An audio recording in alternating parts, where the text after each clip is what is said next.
I don't have to be directly next to the absolute seat of power.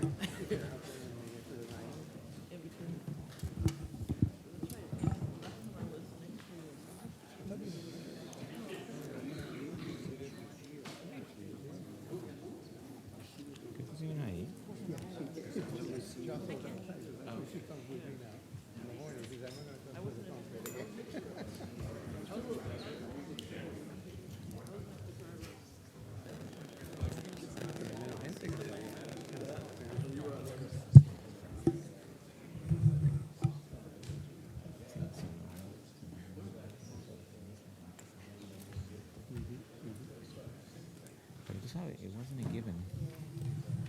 Good morning. Muy buenos días. My name is Jose Carrion. I'm the chair of the board. I'd like to welcome everyone to the 7th meeting of the Financial Oversight and Management Board for Puerto Rico. I would like to ask folks to cooperate in conducting a productive meeting, including keeping cell phones in silent mode and abstaining from conversation and comments. I'm going to conduct a roll call to determine which members are present. Mr. Biggs? Present. Mr. Garcia? Present. Judge Gonzalez? Present. Mr. Gonzalez? Present. Ms. Mato Santos? Present. Professor Skeel? Present. Mr. Sanchez Ifonte? Present. There is a quorum. Now I'd like to call the meeting to order. I would like to ask our General Counsel, Mr. Jaime El Curi, to act as a secretary for this meeting. I'd like to recognize the presence of various officers from the government of Puerto Rico. Start with Mr. Gerardo Portela, the Executive Director of the Puerto Rico Fiscal Agency and Financial Advisory Authority. Mr. Christian Sobrino, Executive Director of the Government Development Bank. Secretary Carlos Contreras, Department of Transportation and Public Works. Eli Diaz Atienzo, the Executive Director of the Puerto Rico Aqueduct and Sewer Authority. And Ricardo Ramos, Executive Director of the Puerto Rico Electric Power Authority. Once again, thanks to all of you for being here for the 7th meeting of the board. And we would also like to take this opportunity to welcome everyone who is watching the live stream of the meeting via the board's website at www.oversightboard.pr.gov. I am pleased to say that the audio of this meeting via the webcast is available both in English and a simultaneous Spanish translation. If you log in to the English website, the audio will be in English, and if you log into the Spanish website, you will hear the simultaneous translation. Now let's begin with the following topics are part of today's agenda. Number 1, the approval of the board meetings from our meeting of March 31st of this year, report by the board chair, administrative matters. And number 4 is the presentation of the proposed fiscal plan for Government Development Bank of Puerto Rico, assessment and recommendations of the proposed fiscal plan for the GDB, public comment on the proposed fiscal plan for the GDB, discussion and certification of the proposed fiscal plan for the GDB. Number 5, presentation of the proposed fiscal plan for Puerto Rico Highways and Transportation Authority, assessment and recommendations of said proposed fiscal plan for HTA, public comment on the proposed fiscal plan for HTA, discussion and certification of the proposed fiscal plan for HTA.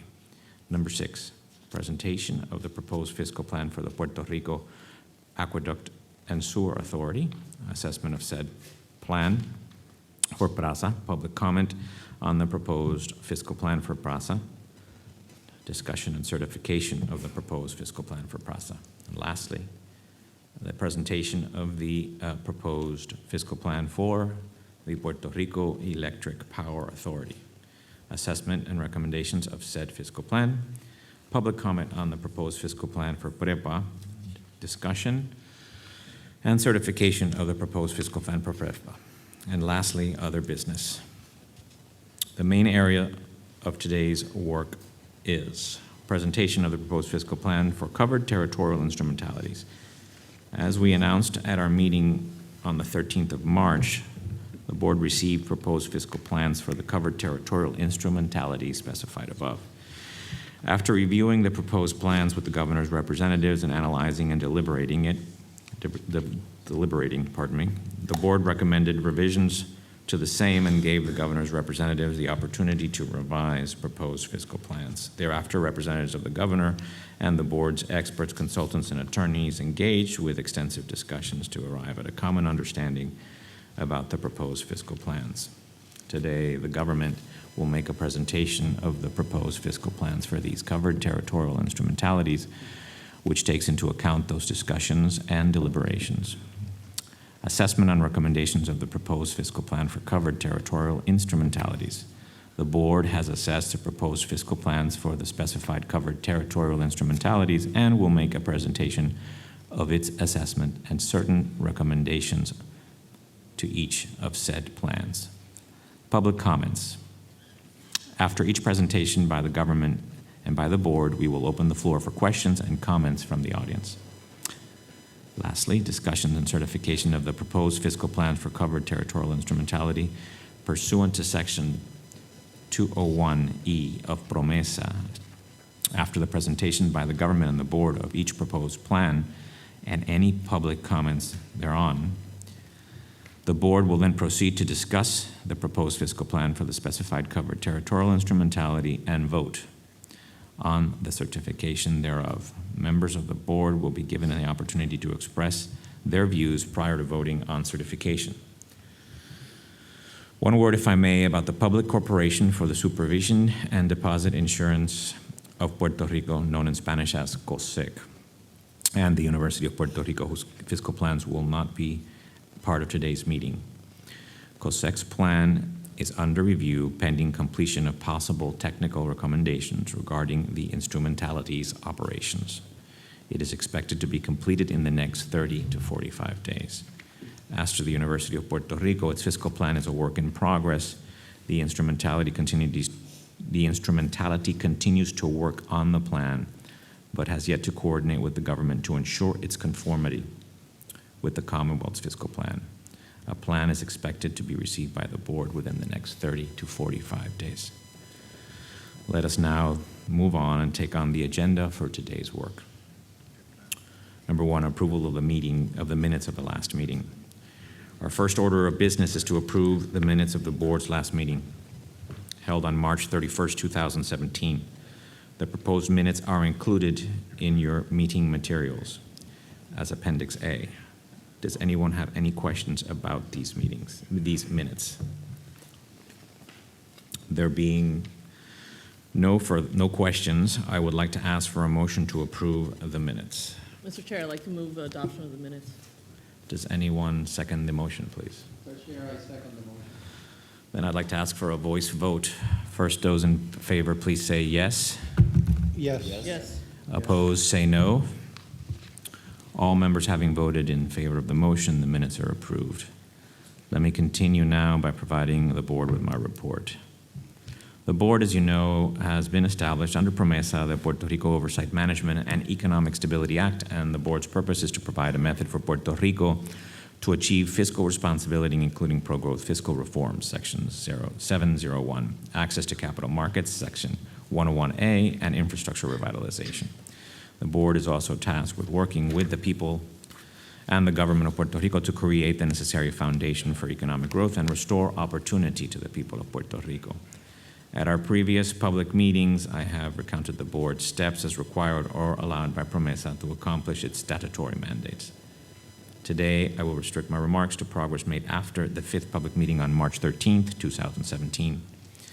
As you recall, at that meeting, the board certified the government's fiscal plan subject to certain amendments. Since the meeting, the board and the government have been working hard to implement the fiscal plan and its amendments, including the furlough and Christmas bonus amendment, as well as preparing itself to receive by April 30 from the government, one, the proposed budget for the Commonwealth of Puerto Rico as contemplated by Section 202 of PROMESA, And number 2, a detailed implementation plan for the measures contained in the certified plan. And number 3, a revised liquidity plan for the Commonwealth of Puerto Rico, including measures to generate $200 million cash reserve by June 30, 2017, above the balance reflected in the certified fiscal plan.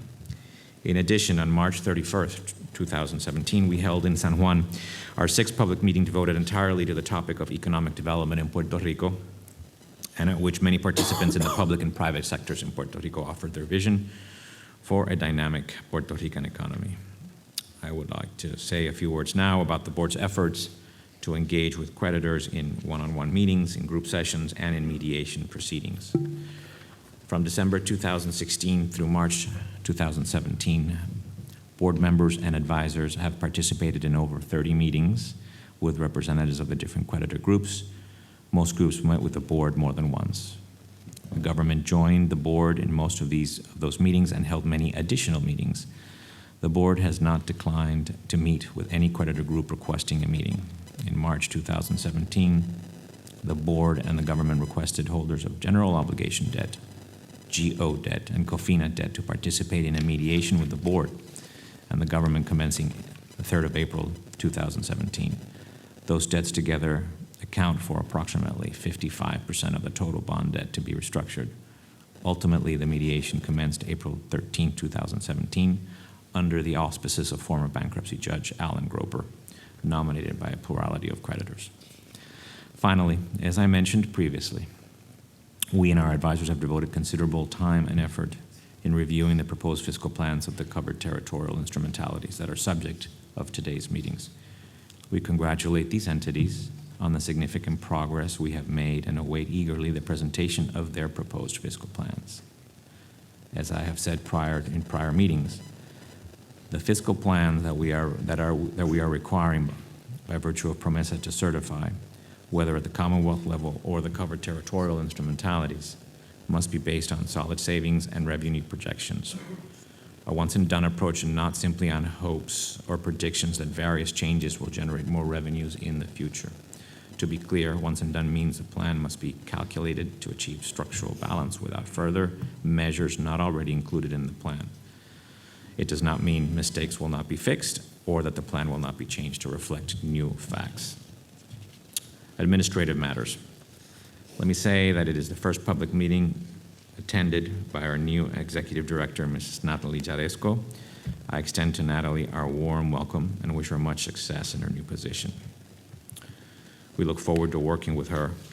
All of us at the board look forward to working with her. Motion. I would like to make the following motion.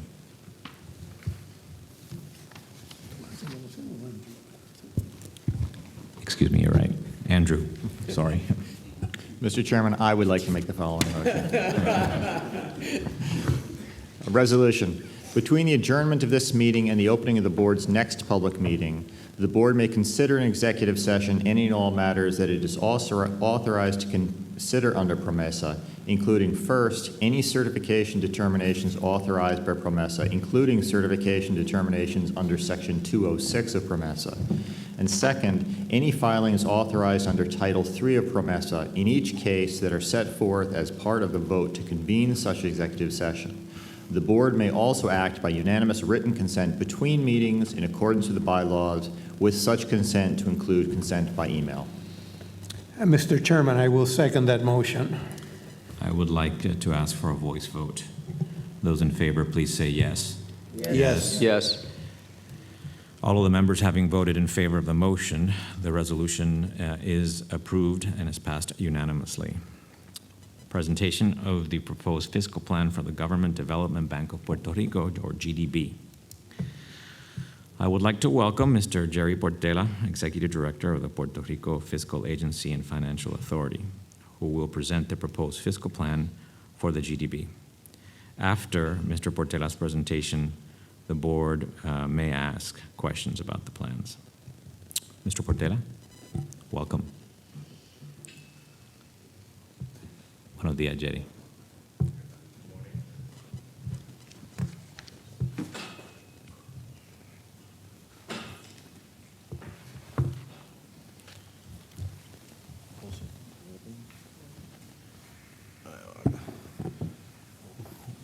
Good morning. I'm going to present introductory remarks first, and Mr. Christian Sobrino, President of GDB, will present the GDB fiscal plan. Good morning. For the record, my name is Gerardo Portela. I'm Executive Director and Chairman of the Board of the Puerto Rico Fiscal Agency and Financial Advisory Authority. First, I want to begin by thanking the honorable board members and other guests for inviting us to this board meeting and for continuing to work with us in this process. We'd like to thank Mrs. Natalie Jareska, Executive Director of the Board, Mr. Ramon Ruiz-Comas, Mr. Jose Carrion III, Mr. Jaime El Curry, Ms. Ana Matos Santos, Mr. Carlos Garcia, Mr. David Skeel, Mr. Arthur Gonzalez, Mr. Jose Ramon Gonzalez, Mr. Andrew Biggs, and Mr. Elias Sanchez. Today, we'll be discussing and requesting certification of the fiscal plans for the following covered entities: Government Development Bank for Puerto Rico, or GDB, Puerto Rico Aqueduct and Sewer Authority, or PRASA, the Puerto Rico Highway and Transit Authority, or HTA, and the Puerto Rico Electric Power Authority, PREPA. I would like to make some brief remarks regarding the aforementioned entities, followed by more detailed remarks by the President of GDB, Mr. Christian Sobrino, the Executive President of PRASA, Mr. Eli Diaz, the Executive Director of HCA, Mr. Carlos Contreras, and the Executive Director of PREPA, Mr. Ricardo Ramos. Government development banks. Since the 1940s, the GDB has played a key role in the development of Puerto Rico, serving as fiscal agent, financial advisor, and lending arm. As a result of confluence of events, the GDB faces an unparalleled fiscal availability crisis. After considering many alternatives, GDB's leadership has made a determination to effect an orderly wind down of its operations. Accordingly, the GDB is being reorganized to manage its outstanding debt and liquidate its non-performing assets in a way which minimizes the impact of its stakeholders. GDB's plans demonstrates a conscientious effort to meet its obligations to the best of ability while safeguarding the well-being of its human resources and limited capital. Now, Mr. Christian Sobrino. Good morning, Mr. Chairman, and to the other members of the board. We appreciate the opportunity to present and submit for certification together with our colleagues from AFAF the fiscal plan for the GDB to the board and to the public at large. Originally created in 1942, the GDB was originally created to aid the government of Puerto Rico in the performance of its fiscal duties and more effectively carry out its responsibilities. During its prime, GDB was considered one of the island's most important and prestigious institutions, with total assets of $14 billion, net assets of almost $2 billion, and over 200 employees as of June 30th, 2010. Over time, GDB evolved and its role expanded to act also as a financing backstop for fiscal losses of the government. Indeed, at one point, GDB became the financial nerve center of a complicated financial setup for the government of Puerto Rico, which has contributed to its current state, and that AFAF, the government, and this board is now trying to manage. As has been widely reported for the past year, the GDB has found itself immersed in a fiscal and viability crisis. When our administration assumed the GDB, banking operations had essentially ceased, and fiscal agency and advisory functions transferred to AFAF. The loss of its investment grade rating in 2014 and the resulting loss of market access left the GDB with significant non-performing assets, limited available liquidity, and the inability to repay debts and deposits as they became due or were requested. Presently, the GDB's primary role is to serve as an agent collecting on its loan portfolio and paying funds pursuant to strict guidelines. In the preparation of this fiscal plan, an important question, as Jerry mentioned, was asked and answered regarding the GDB restructuring into a viable going concern. Available information, current circumstances, and exclusion of appropriations to the GDB for payment of certain public debt in the central government fiscal plan indicates that no clear path for long-term viability is there. Therefore, GDB leadership has concluded that an orderly wind down of operations through the maturity of its assets would mitigate impact to stakeholders and maximize returns to its depositors and note holders and other creditors. The GDB fiscal plan provides for such wind down across 10 years with a footprint reduction dramatically taking place in the first 2 to 3 years. The GDB fiscal plan is also self-contained and fits into the framework established by the certified central government fiscal plan. Similar to the central government fiscal plan, the GDB has calculated a net cash flow over 10 years of $1.88 billion approximately. Maturity of the assets would conclude in 2039. The fiscal plan does not resolve the allocation or mechanism by which excess cash flow will be allocated between depositors and creditors, also consistent with the central government fiscal plan. The debt sustainability analysis included in the plan indicates that servicing note holders, depositors, and other creditors according to contracted terms is not available. Therefore, a workout, preferably consensually among stakeholders, would maximize returns and avoid a free fall for the institution. The main source of inflows to the GDB during the wind down period will be payments on the municipal loan portfolio, which is performing, certain public sector loans that are also performing, disposition of real estate, and current cash. The GDB would retain its collection rights in order to maximize returns to stakeholders as possible under the other entity and central government fiscal plans, as certified by the board. It is important to note that our stakeholders include a large portion of local Puerto Rican investors, municipalities that provide direct essential services, and other investors that place their trust in the institution. Therefore, a free fall scenario is not considered an optimal solution to the GDB. We request that the fiscal plan be certified and that we be provided the space and the time to conduct an orderly wind down of its operation. Thank you very much, Mr. Chairman and the board. Thank you, Mr. Sobrino. Do any members of the board have any questions for these panelists? No. I would like to ask our Executive Director, Mr. Esco, to walk us through the process by which the board reviewed and assessed the bank's proposed fiscal plan and present to the board certain recommendations regarding said plan. Thank you, Mr. Chair. I will first describe the general process through which the board reviewed and assessed the fiscal plans of GDB and the other instrumentalities to be discussed later in today's session. I will then turn to my recommendation for the GDB proposed fiscal plan. After receiving the fiscal plans from the instrumentalities, the board reviewed the plans against 3 types of criteria. First, compliance with PROMESA, meaning the successful fulfillment of Section 201 of the PROMESA law, which outlines 14 statutory requirements all fiscal plans must achieve. Adherence to the principles outlined by this board for a once-and-done approach, which ensures the plans achieve a structural balance without further measures not already included in the plans, and the inclusion of rigorous and transformational savings and revenue enhancements that are based on facts, historical performance, and comparative targets from applicable peers. We have also reviewed the plans for consistency with the Commonwealth fiscal plan. The board has engaged with the government and its instrumentalities to share its guidance on revisions. The board shared these comments with the goals of clarifying the baseline projections, strengthening the fiscal measures proposed, and ensuring that adequate governance and implementation commitments have been included in the fiscal plan to be detailed in the subsequent implementation and budgeting process. The government and its instrumentalities responded to much of our initial guidance and revised their fiscal plans. I intend to use today's session to present my recommendation on the fiscal plans to the board, who will in turn decide whether to certify the plan and which additional amendments would have to be incorporated in order to satisfy the requirements of PROMESA. I will now turn my remarks to the GDB fiscal plan. GDB's proposed fiscal plan describes a path to comply with requirements put forth by the PROMESA Section 201, which provides the guidelines to develop fiscal plans in the Commonwealth, and the guidance provided to GDB by the Oversight Board throughout the process to develop a plan.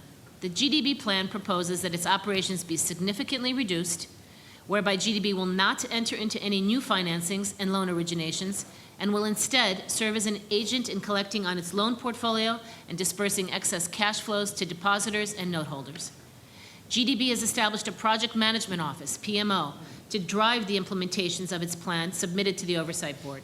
And through this PMO structure and other dedicated working groups formed from PMO leadership, GDB is positioned to effectively manage and implement the measures put forth in its fiscal plan. So based on this fiscal plan, I recommend no further amendments to GDB's fiscal plan. Thank you, Mr. Esco. The board would like now to open the floor for public comments. Each person has up to 3 minutes to express their views. Any person interested in a turn, please stand up. Once I recognize you, Jose Luis will bring you a microphone and it will be taken to your seat. Please state your full name and your affiliation if you have one, and speak as clearly as possible. Perfecto. Discúlpame, sorry, yeah. This is Robert Slavin from the Bond Buyer. If I'm not mistaken, the fiscal plan for the GDB, nor any of the other fiscal plans that are being presented today, they have not been made available either to the press or to the public. So how can it be expected that anyone would have a question about these plans at this point?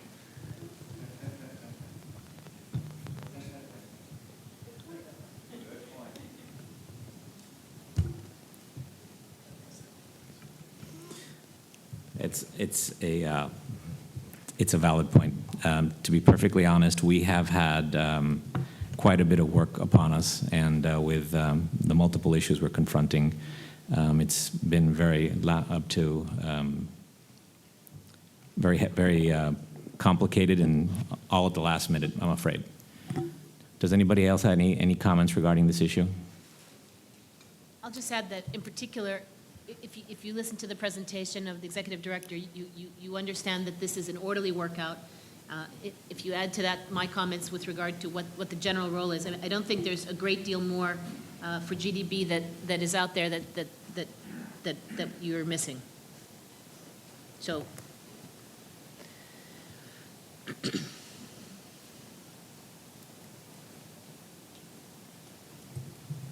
you have anything to add? Mr. Chairman and Director Jaresco, I would like just to let anybody in the public know that we would be available to any person to discuss any comments to the fiscal plan and answer promptly, and to pass those answers with Madam Jaresco to make sure that they're consistent with the board's view on the fiscal plan. As would members of our subcommittee. And they will appear publicly on the website shortly. In light of the importance of the decision by the board that will be taken today to certify the fiscal plan, we invite certain board members, any board members, to express their view regarding this plan. Mr. Sanchez, as the representative of the government of Puerto Rico, would like to offer you the first opportunity if you have anything you would like to add. Yes, Mr. Chairman.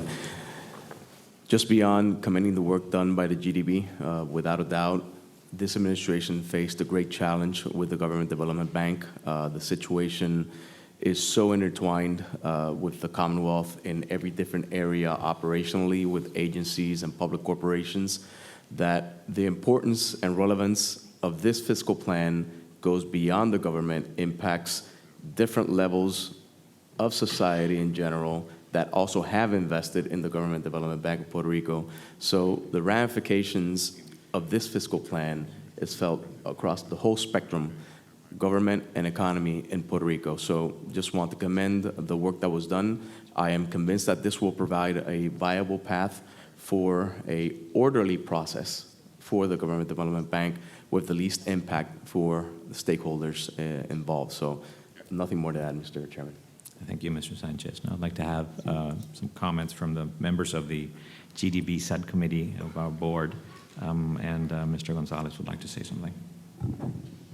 Yes, indeed. I, as one of the 3 members of the board who served in a subcommittee that worked closely, although we all worked on this fiscal plan, as in all of them, 3 members of the board constituted a subcommittee which worked more closely with our staff and with the GDB to get this fiscal plan to where it is now. I'd like to simply reaffirm the fact that this was a very difficult but very detailed process of looking at the viability of GDB in light of its inability to surmount the loss of the Commonwealth support, which was essential as a means of recovery of a significant number of its assets. So in essence, GDB's fate, to some extent, is really determined by the Commonwealth's fiscal crisis. GDB has too many of its assets relying on central government appropriations, which may not be forthcoming, and that unfortunately destroyed its capital base and made it impossible to continue its operations.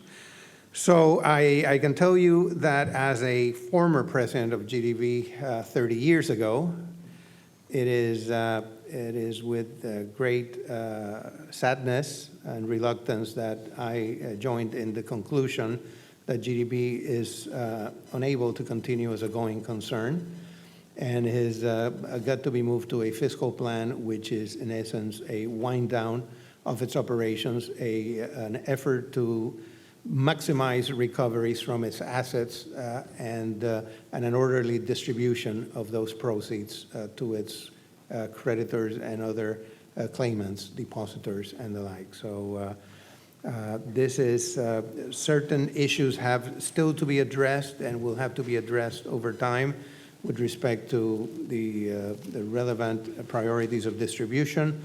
But the general direction that is incorporated in this fiscal plan is really, again, unfortunately, the only viable path forward for GDB. Thank you, Mr. Gonzalez. Would anybody else like to add anything?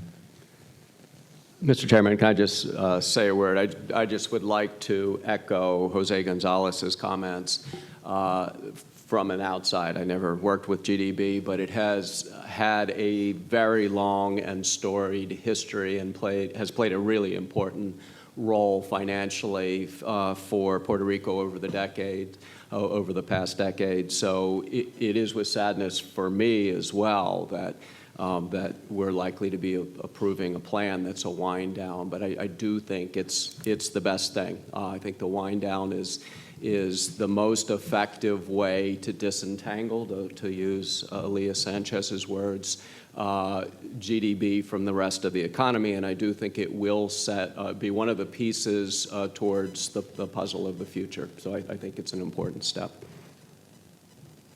Thank you, Professor Skill. Any additional comments? On the basis of the report presented by the board's executive director, I now request the director to whether she would like to propose a resolution to the board to consider and vote. Yes, Mr. Chair, I would like to propose a resolution, and I request Mr. Alcuri to read the same into the record.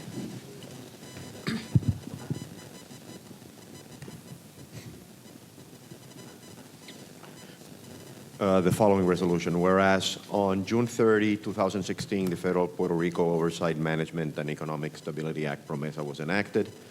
And whereas Section 101 of PROMESA created the Financial Oversight and Management Board for Puerto Rico, the board. And whereas Section 201 of PROMESA establishes a multi-step procedure for the development, review, and approval of fiscal plans for covered territorial instrumentalities, requiring that, one, the proposed fiscal plans be submitted to the board must review the proposed plans and determine either that it satisfies PROMESA's requirements or that it does not, in which case the board must issue a notice of violation and recommended revisions, giving an opportunity to correct the violations. Revised proposed plans be then submitted to the board, and if there is a failure to submit timely a proposed plan, the board determines in its sole discretion satisfies PROMESA's requirements, the board shall develop and submit to the governor and the legislature its own compliant fiscal plan. And whereas on March 13, 2017, the board announced that it had received a proposed fiscal plan for the Government Development Bank for Puerto Rico, GDB, and whereas after reviewing the proposed plan with the governor's representatives and analyzing and deliberating over it with the board members, the economists, consultants, and attorneys, the board recommended revisions to the same and gave the governor's representatives the opportunity to revise the proposed fiscal plan. And whereas representatives of the governor and the board's experts, consultants, and attorneys engaged in extensive discussions about the proposed fiscal plan and the board's concerns about the plan, resulting in further changes incorporated into the proposed plan. Whereas on April 28, 2017, the board held an open meeting at which the governor's representatives presented the final proposed fiscal plan to the board and the public, and whereas the board has had the opportunity to consider the latest proposed plan and discuss it with its experts, consultants, and attorneys, and believes that the plan complies with PROMESA. And whereas the board provided an opportunity for public comment on the proposed fiscal plan, and whereas after substantial deliberations, the board has determined to approve and certify the latest proposed fiscal plan, and now, therefore, it is hereby resolved that the board approves and certifies the latest proposed fiscal plan for GDB pursuant to PROMESA 201E, and it is further resolved that the board shall issue a compliance certification for such fiscal plan to the governor and the legislature pursuant to PROMESA 201E. Mr. Chairman, I will move that resolution. I'd like to second that motion. I'd like to ask for a voice vote. Those in favor, please say yes. Yes. Yes. All members having voted for the motion, the resolution is approved, and it has passed unanimously. I would like to welcome once again Mr. Portela, Executive Director of the Puerto Rico Fiscal Agency and Financial Authority, who will now present the proposed plan for Puerto Rico Highways and Transportation Authority. After the presentation, the board may ask questions about the plan. Welcome once again. Welcome. Thanks.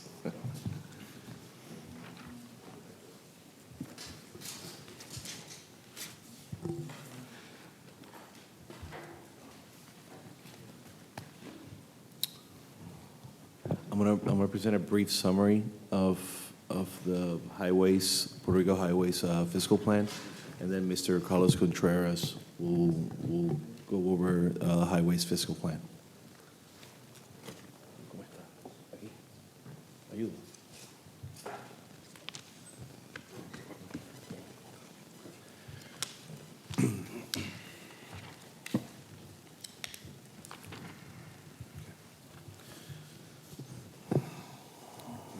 Puerto Rico Highways and Transit Authority builds and maintains roads and highways throughout Puerto Rico. It generates revenues mainly through tolls. Currently projects a $3.4 billion financial gap over the 10-year period covered by the fiscal plan submitted today.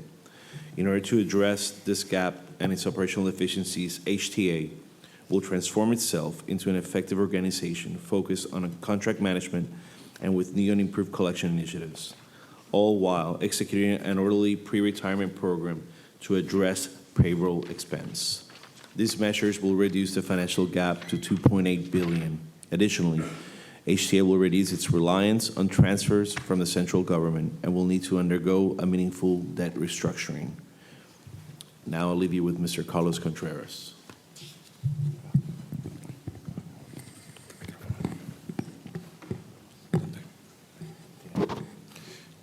Good morning to the chair of the Financial Oversight Board and to the other members of that board.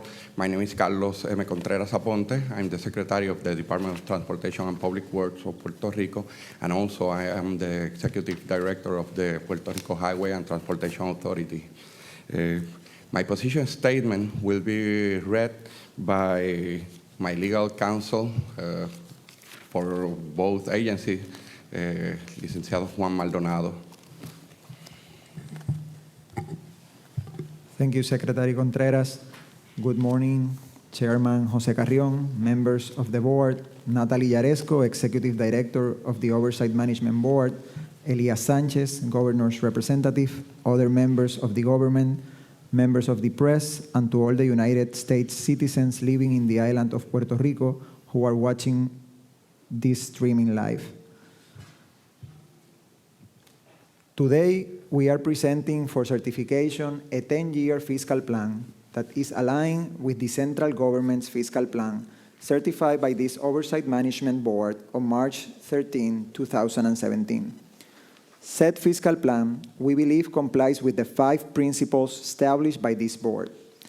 This plan is the result of hundreds of hours of work over the past months to evaluate the past performance of the authority, study its current situation, and re-engineer a new path towards a sustainable future for the essential services it provides to our population. The task entrusted was nothing less than paramount, but the perseverance, unified efforts between the Puerto Rico Highway and Transportation Authority and the Puerto Rico Fiscal Agency and Financial Authority as well as our consultants, yield results that not only avail to the requirements of the board, but further have provided us with a roadmap towards the future. This roadmap is undoubtedly going to change along the way, providing ample opportunities to challenge ourselves in the quest to reduce the cost of operating a highway system and a public transportation program that responds to the needs of our citizens who rely on them to go to work, acquire medical services, and simply go on about their everyday lives. In this quest, we are required to do more with less to devise new sources of income. The PRHTA financial baseline across the 10 years produces a net deficit or gap. This accumulated deficit is driven by a steadily increasing gap between revenues from its programs and the operational expenses and debt incurred. Our efforts are already yielding results. At our arrival in January, the relationship between the leadership of the PRHTA and the Federal Highway Administration and the Federal Transit Administration had been damaged. The improvisation and lack of performance had seriously affected the operations and delayed the construction and maintenance programs. We quickly began to work hand on hand with both federal government agencies that support and fund the PRHTA mission, and today we work as partners to achieve our goals. I want to extend my gratitude to my executive team, as well as that of the Fiscal Agency and Financial Advisory Authority, for the countless hours dedicated to prepare the fiscal plan that we leave under your consideration today. The guidance and availability of the Oversight and Management Board staff during the final stages of the drafting should not be left unmentioned. The message needs to be conveyed to our employees and the people of Puerto Rico that the plan was developed with the main objective of protecting essential services the authority provides to the citizens while making a balance with its fiscal responsibility and financial needs. Chairman Carrion, and as President of the Board of Directors of the Puerto Rico Highway and Transportation Authority, I hereby submit the PRHTA fiscal plan for certification. Thank you. Do any members of the board have any questions for our panelists? I have some questions, Mr. Chair.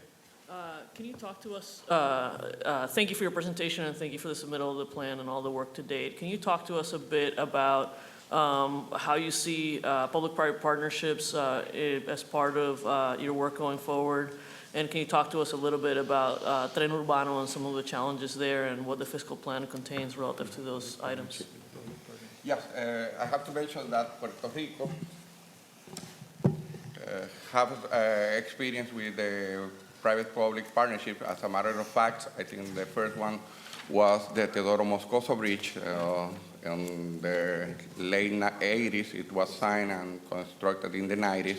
After that, we also worked the P3 of the PR22 and PR5 toll roads that is now with Metropistas. Both examples are, both cases are examples of success for the authority when we look at the service that is provided to the public. That is the final function of the authority. And we foresee that in the future we can develop more public partnerships for different projects, for example, extension of the PR22, extension of the PR5, and other projects. Last week, we held the P3 Summit in Puerto Rico, and there were interest from different groups. So we think that that could help the Puerto Rico Highway and Transportation Authority to be able to provide services of good quality for the people of Puerto Rico. In regard of the Tren Urbano, we are looking at the alternative of creating a different agency, what we are calling PRITA, such that we can have two different corporations working with two different sources of federal funds. Right now, the PRHTA receives money from the Federal Highway and Transportation, Federal Highway Administration. That's mainly highways. That was the reason why the Highway and Transportation Authority was created in 1965. As a matter of fact, it was called the Puerto Rico Highway Authority. It was in the late 80s that the transportation phase was also added with the Metrobus and later the Tren Urbano. What we're thinking is that a different corporation could work what it's related to transit and to deal with the money that we receive from the Federal Transit Authority, FTA. Thank you very much. Are there any additional questions from members of the board? I would like to ask our executive director to walk us through the process by which the board reviewed and assessed this plan and to present the board with certain recommendations. Thank you. HTA's proposed fiscal plan describes a path to complying with requirements put forth by PROMESA Section 201, which provides the guidelines to develop fiscal plans in the Commonwealth and the guidance provided to HTA by the Oversight Board throughout the process to develop a plan. The HTA plan proposes measures for the entity that will put it on the road to sustainability as an infrastructure developer and manager with an efficient project delivery model. HTA has also developed an aggressive plan that reduces operational expenses and enhances revenues while improving governance and internal processes. It has also provided a transit-specific chapter to address an asset that represents a significant portion of the system's losses. Against these broad efforts, however, the HTA plan still does not provide sufficient specificity at the asset level to demonstrate the sustainability of each of its assets. In order to fulfill the PROMESA requirements, I recommend that HTA provide additional financial baseline projections, fiscal measures, and a turnaround plan that is asset-specific for the assets which are understood to comprise a significant portion of the agency's operating deficit. In addition, there's potential for further revenue enhancement measures on the highway system. While the plan presents significant changes to HTA's governance model, the fiscal plan also has the potential to propose a commitment to explore different options for corporatization that can support its organizational transformation and to ensure that the selection process for its board remains independent and apolitical. These amendments should be addressed within 30 days. I now turn back to the chairman to invite the public comments.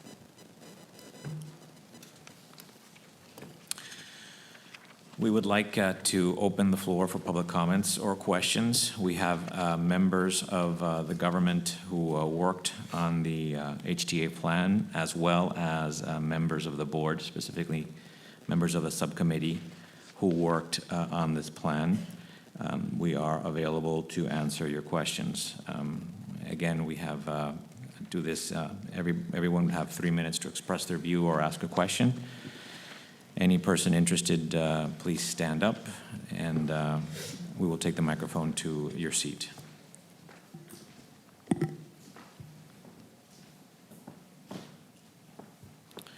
Okay. In light of the importance of the decision by the board that will be taken today to certify the fiscal plan for HTA, we would like to ask any member to express their view of the plan. We'll start with Mr. Sanchez, if you have anything you'd like to add. Yes, HTA will certainly be one of the areas of potential for P3s, as was discussed earlier, and will be heavily emphasized, but also want to make note that within the plans that the administration has presented is a new government model which will restructure several corporations, and HTA will be one of the ones that will be contemplated within this vision. So aside from the initial steps taken in the fiscal plan, there could be further savings that will have benefits towards the operations, and integrated with the P3 process will produce a better service for the people of Puerto Rico and will end up in higher compliance than what we have lived up to today. So this fiscal plan is a first steps that will be taken into a further transformation of what the people of Puerto Rico will end up getting better services at better rates overall. Thank you, Mr. Sanchez. Would any members of the board or the subcommittee like to add anything? I will. Yeah, let me add the following.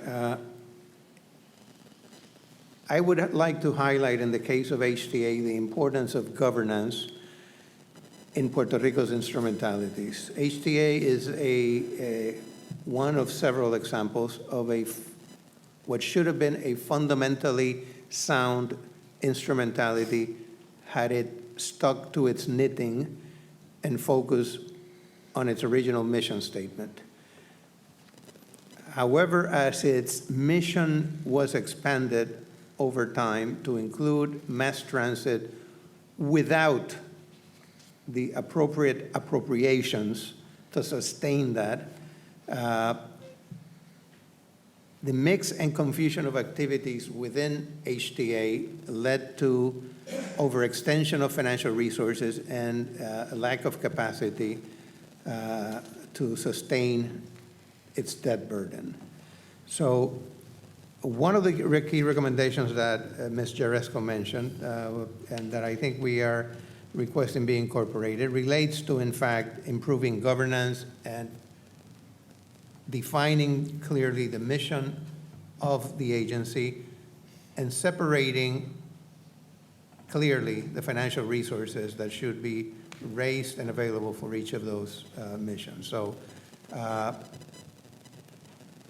going forward, it is a guiding principle, I think, for all the different instrumentalities of the Commonwealth that they should not undertake a mission creep or mission expansion without clearly identifying financial resources or appropriate appropriations that are to sustain those activities, because that has been really at the center of a significant part of the problems we now have to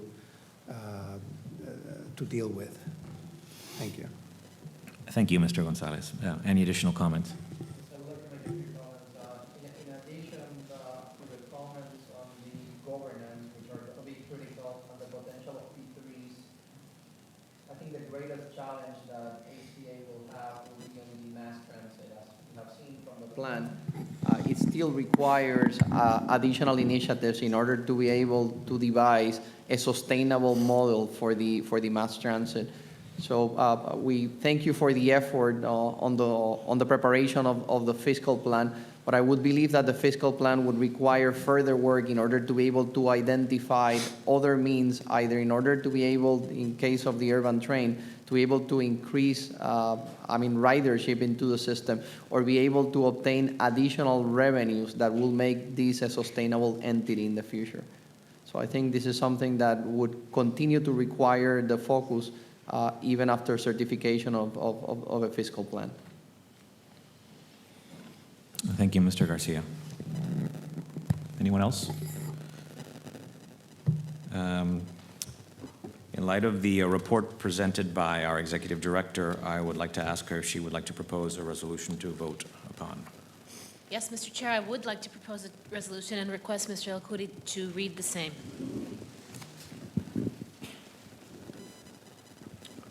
Whereas on June 30, 2016, the Federal Puerto Rico Oversight Management and Economic Stability Act, PROMESA, was enacted, and whereas Section 101 of PROMESA created the Financial Oversight and Management Board for Puerto Rico, the board, and whereas Section 201 of PROMESA establishes a multi-step procedure for the development, review, and approval of fiscal plans for covered territorial instrumentalities, requiring that, 1, the proposed fiscal plans be submitted to the board.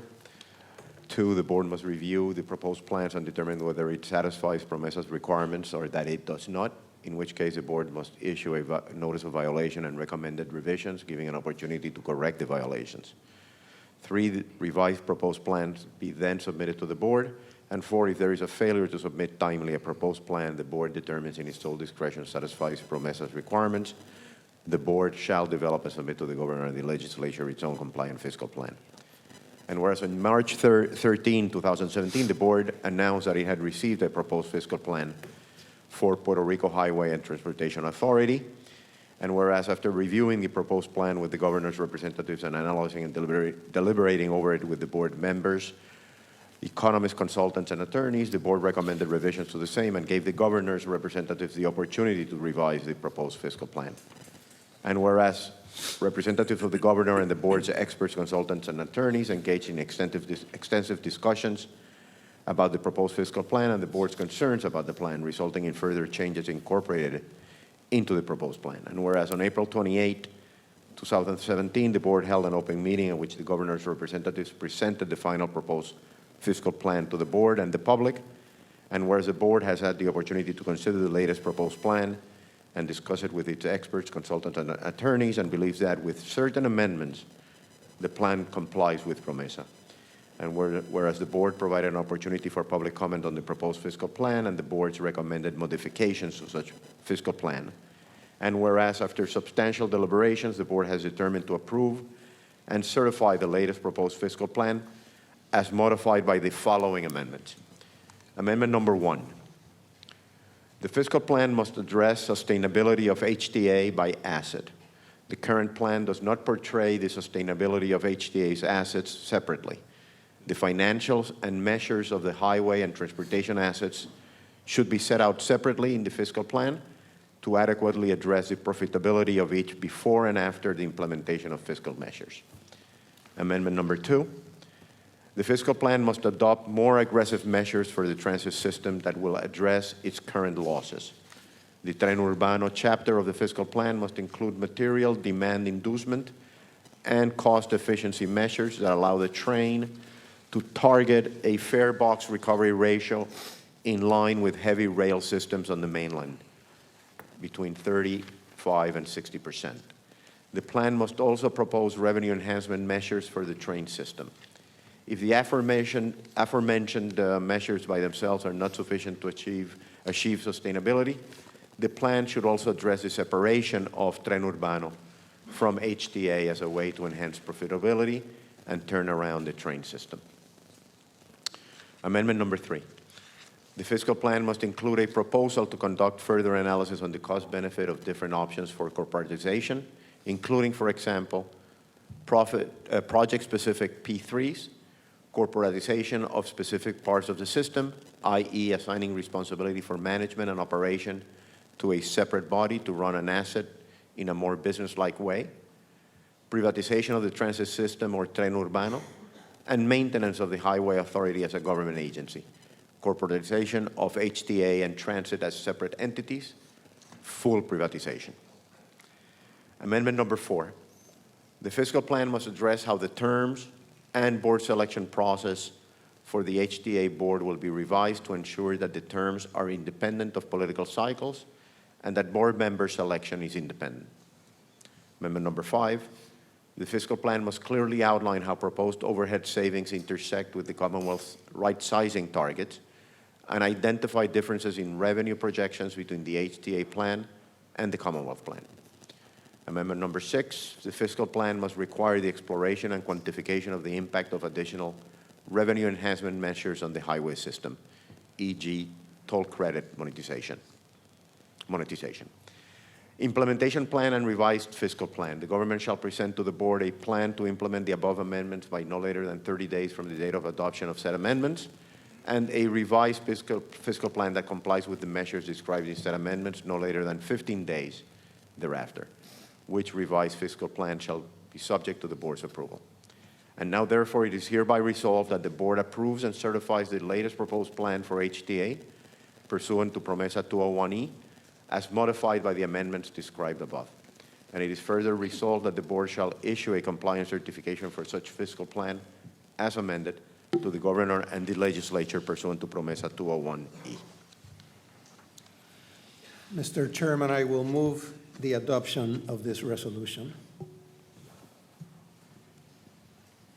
Mr. Chairman, I second that motion. I'd like to ask for a voice vote. Those in favor, please say yes.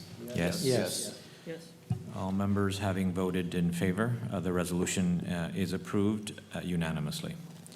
Let's move on to the presentation of the proposed fiscal plan for the Puerto Rico Aqueduct and Sewer Authority. Thank you very much to the panelists. Welcome back, Jerry. Thank you. Again, I will provide a brief summary on the fiscal plan and then turn it to Mr. Eli Diaz, Executive President of PRASA. for his statement on the PRASA fiscal plan.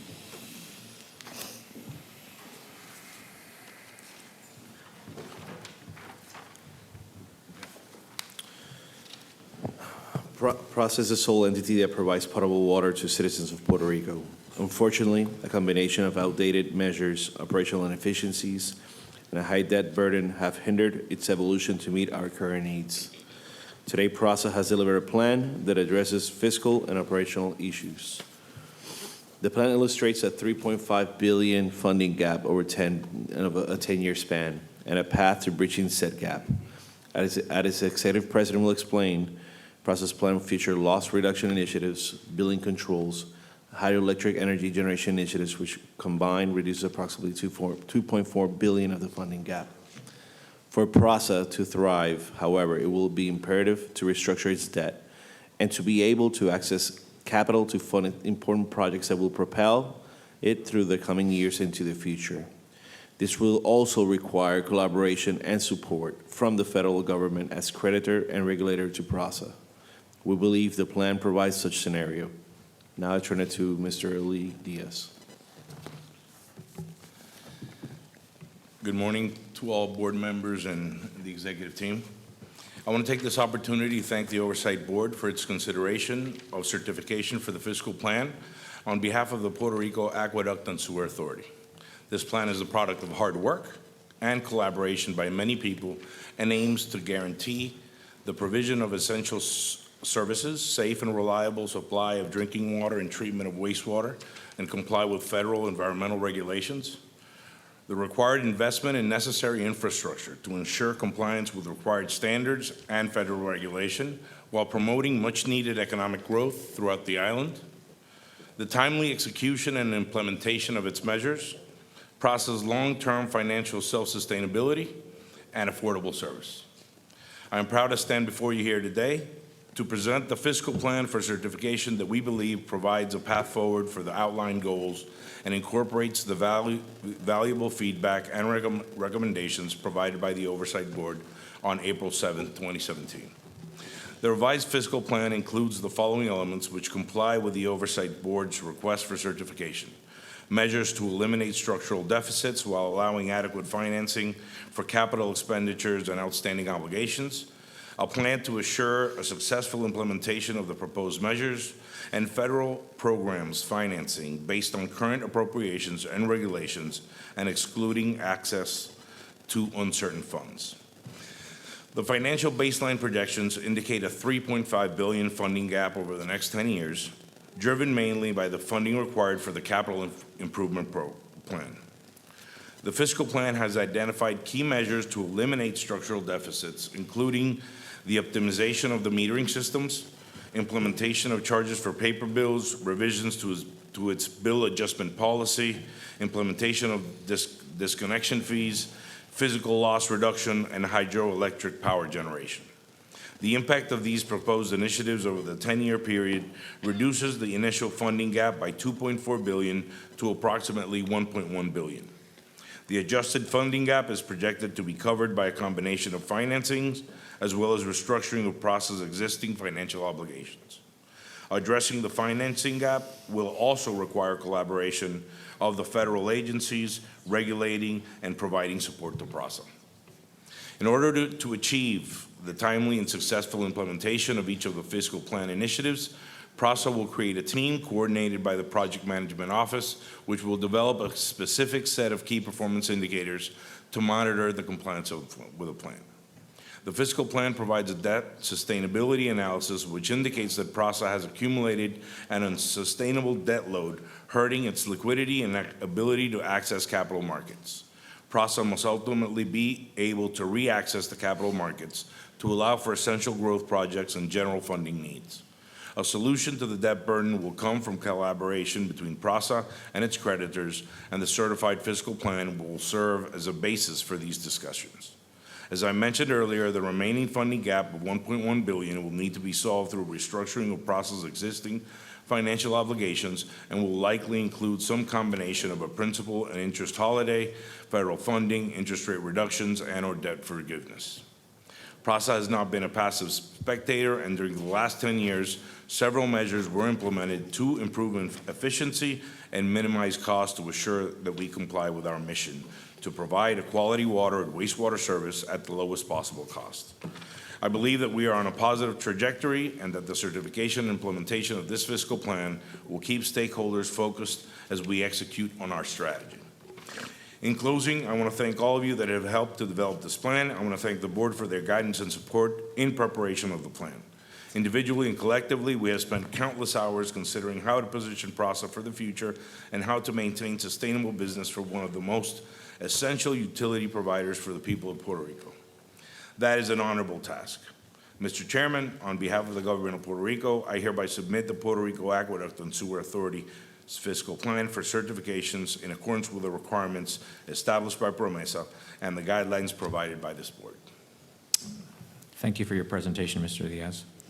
Would any members of the board have any questions for the PRASA team? I have a question. Could you say a little bit more about the capital improvements? And I'm particularly interested in what you think are the most urgent capital improvements and where they stand. The current capital improvement plan is stopped right now, so it's being halted. I think the most important part of this are all items that relate to the consent decrees related to EPA. Those are capital improvement projects that relate directly with the health and safety of the people of Puerto Rico. So I think that's the big chunk of the projects that really need to be addressed.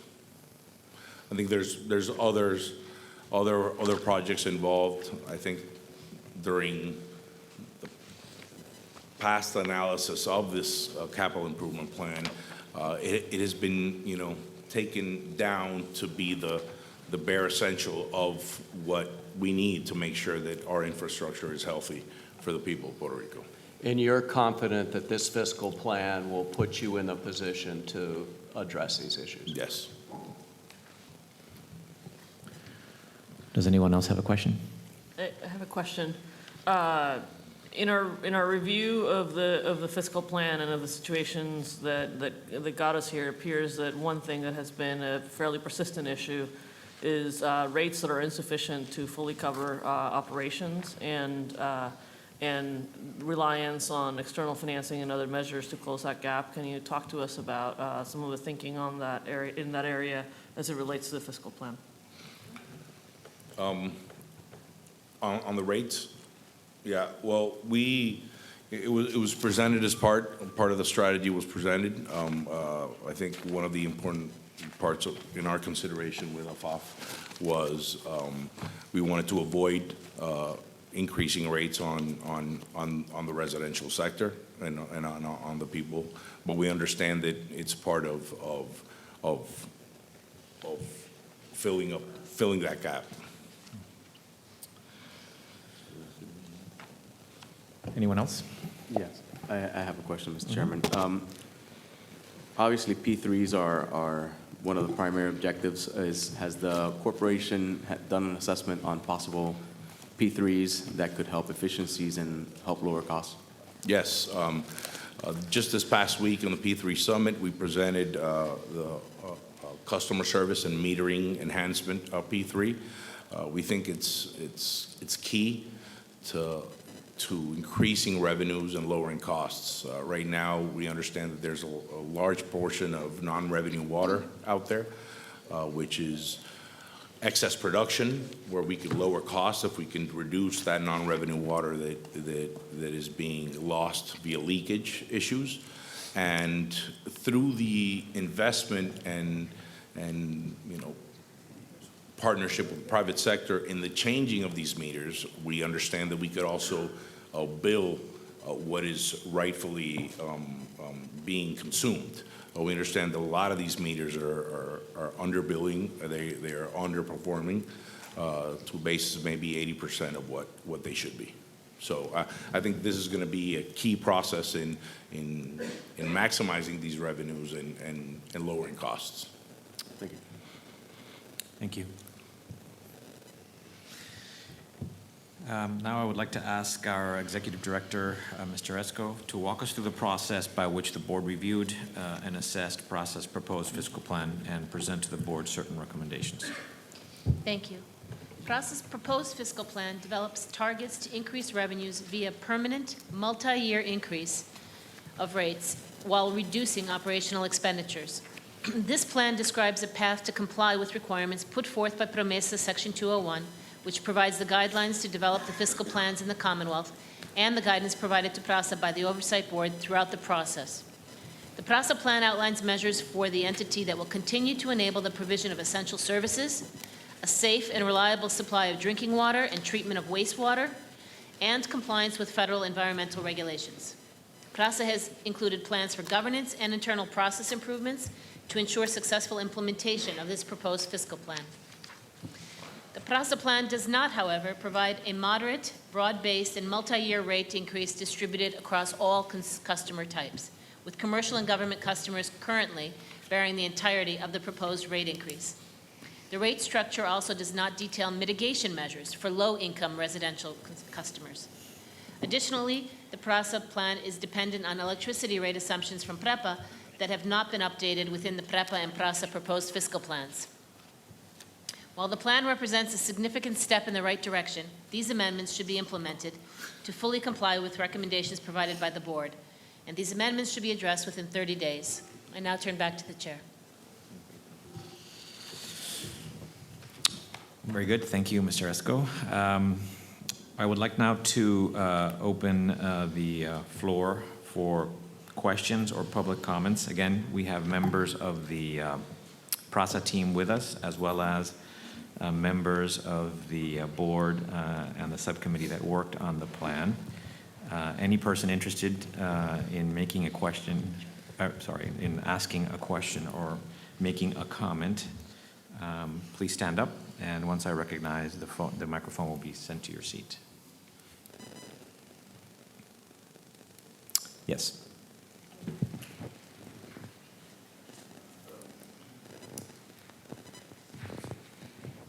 Is that, no, okay, very good. In light of the importance of the decision by the board that will be taken today to certify the PRASA fiscal plan, I would like to have board members express their view. Mr. Sanchez, if you have any comments that you'd like to offer? Yes, I'd just like to comment for the record that as part of the fiscal plan, there needs to be a consideration for transformation going forward, P3 processes, areas of efficiencies, but also not lose perspective of the role that PRASA and PREPA play in the economic development of Puerto Rico and on the current burden that the people of Puerto Rico are going through. In 2013, there was a 40% rate increase imposed on the people of Puerto Rico. Then there was, in 2014, a subsequent environmental charge. There have been subsequent fines that PRASA has had to pass through to the people directly, continuously, because of the situations that are ongoing. There's no simple solution to any of these problems. There is no magic trick that will get it done. But certainly, there are multiple ways to be able to do it. And I'd like to state for the record that we could work further with the fiscal plan to try and look for other efficiencies that would mitigate possible rate impacts on people that have already suffered continuous rates increasing for the past 3-4 years consistently. So our purpose is to continue to work hand in hand with the board to continue to look for alternatives that could provide for a viable path for PRASA to be in a healthy financial situation, but at the same time be able to give the people of Puerto Rico breathing room in public corporations that have already suffered some rate increase, and as well be able to maximize the P3 structure through PRASA. Thank you, Mr. Chairman. Thank you, Mr. Sanchez. Would any members of the board like to make any comments regarding the PRASA plan?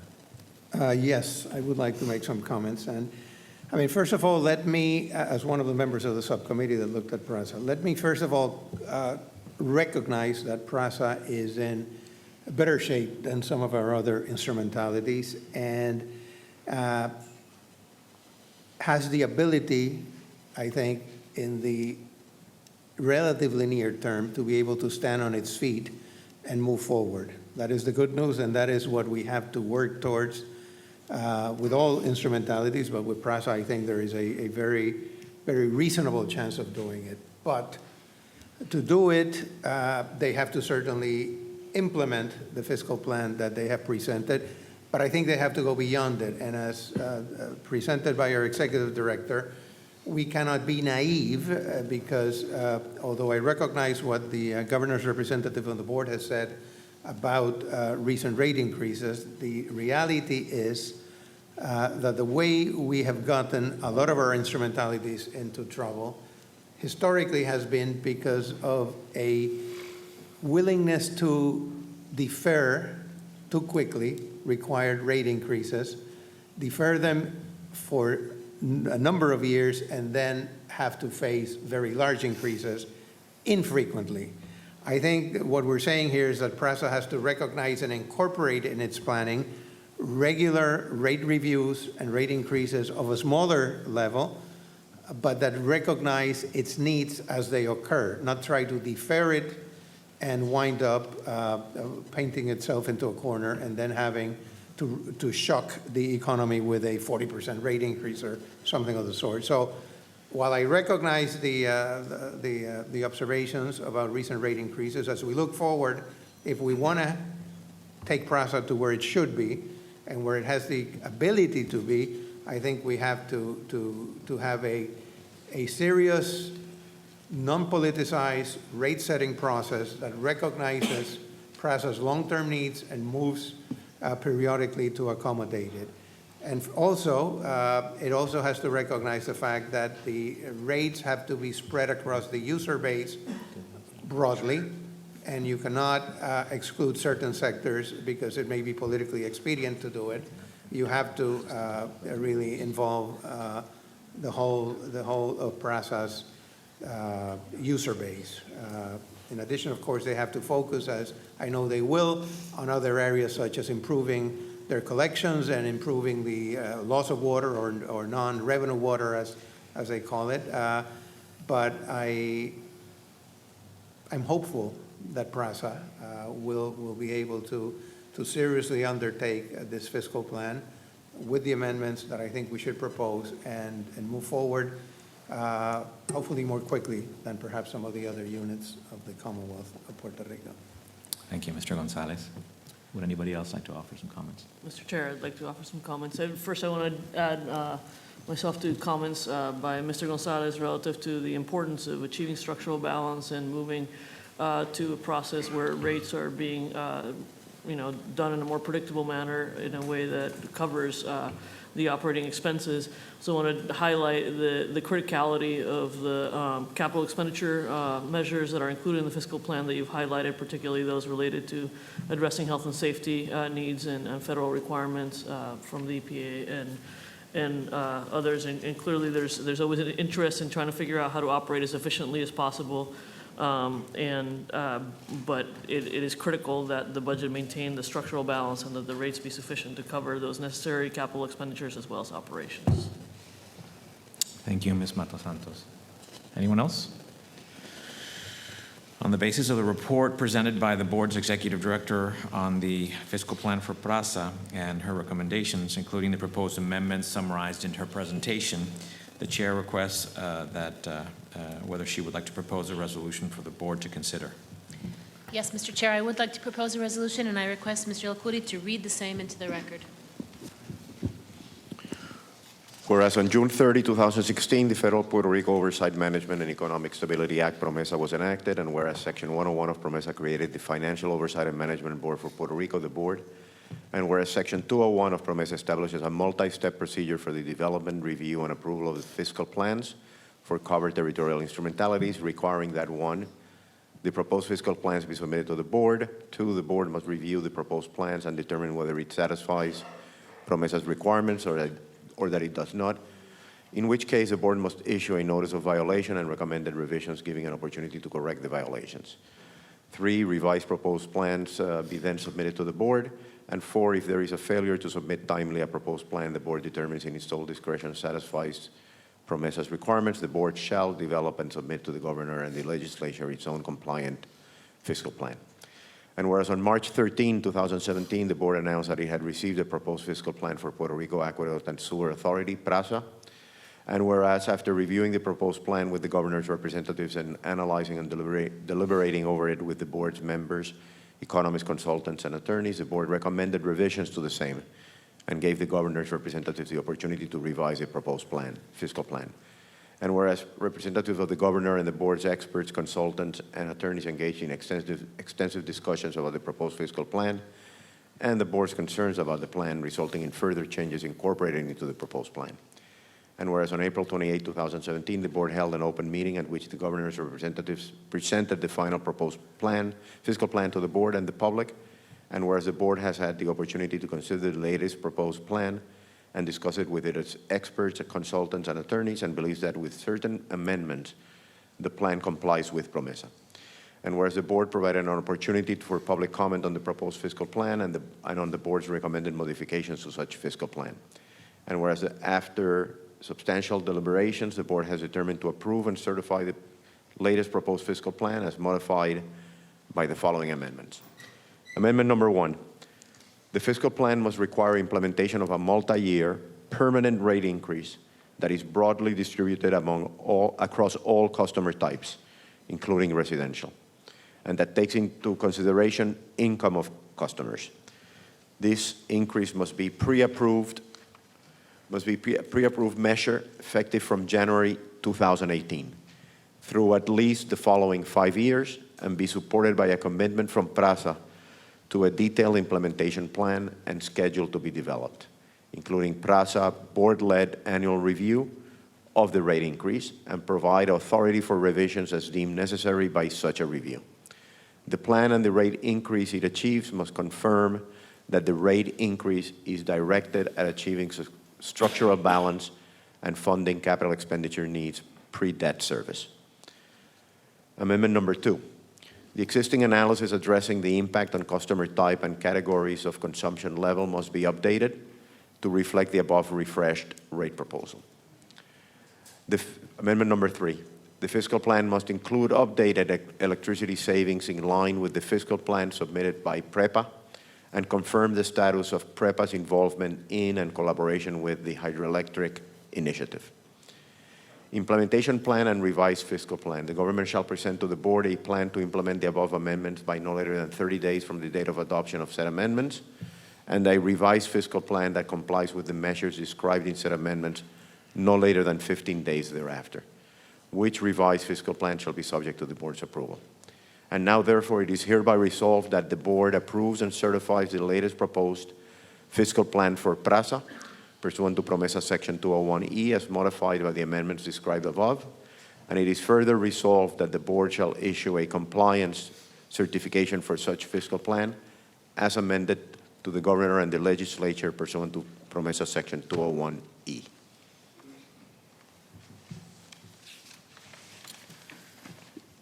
Mr. Chair, I'd like to move for adoption of the resolution as entered into the record by Mr. Alcudo.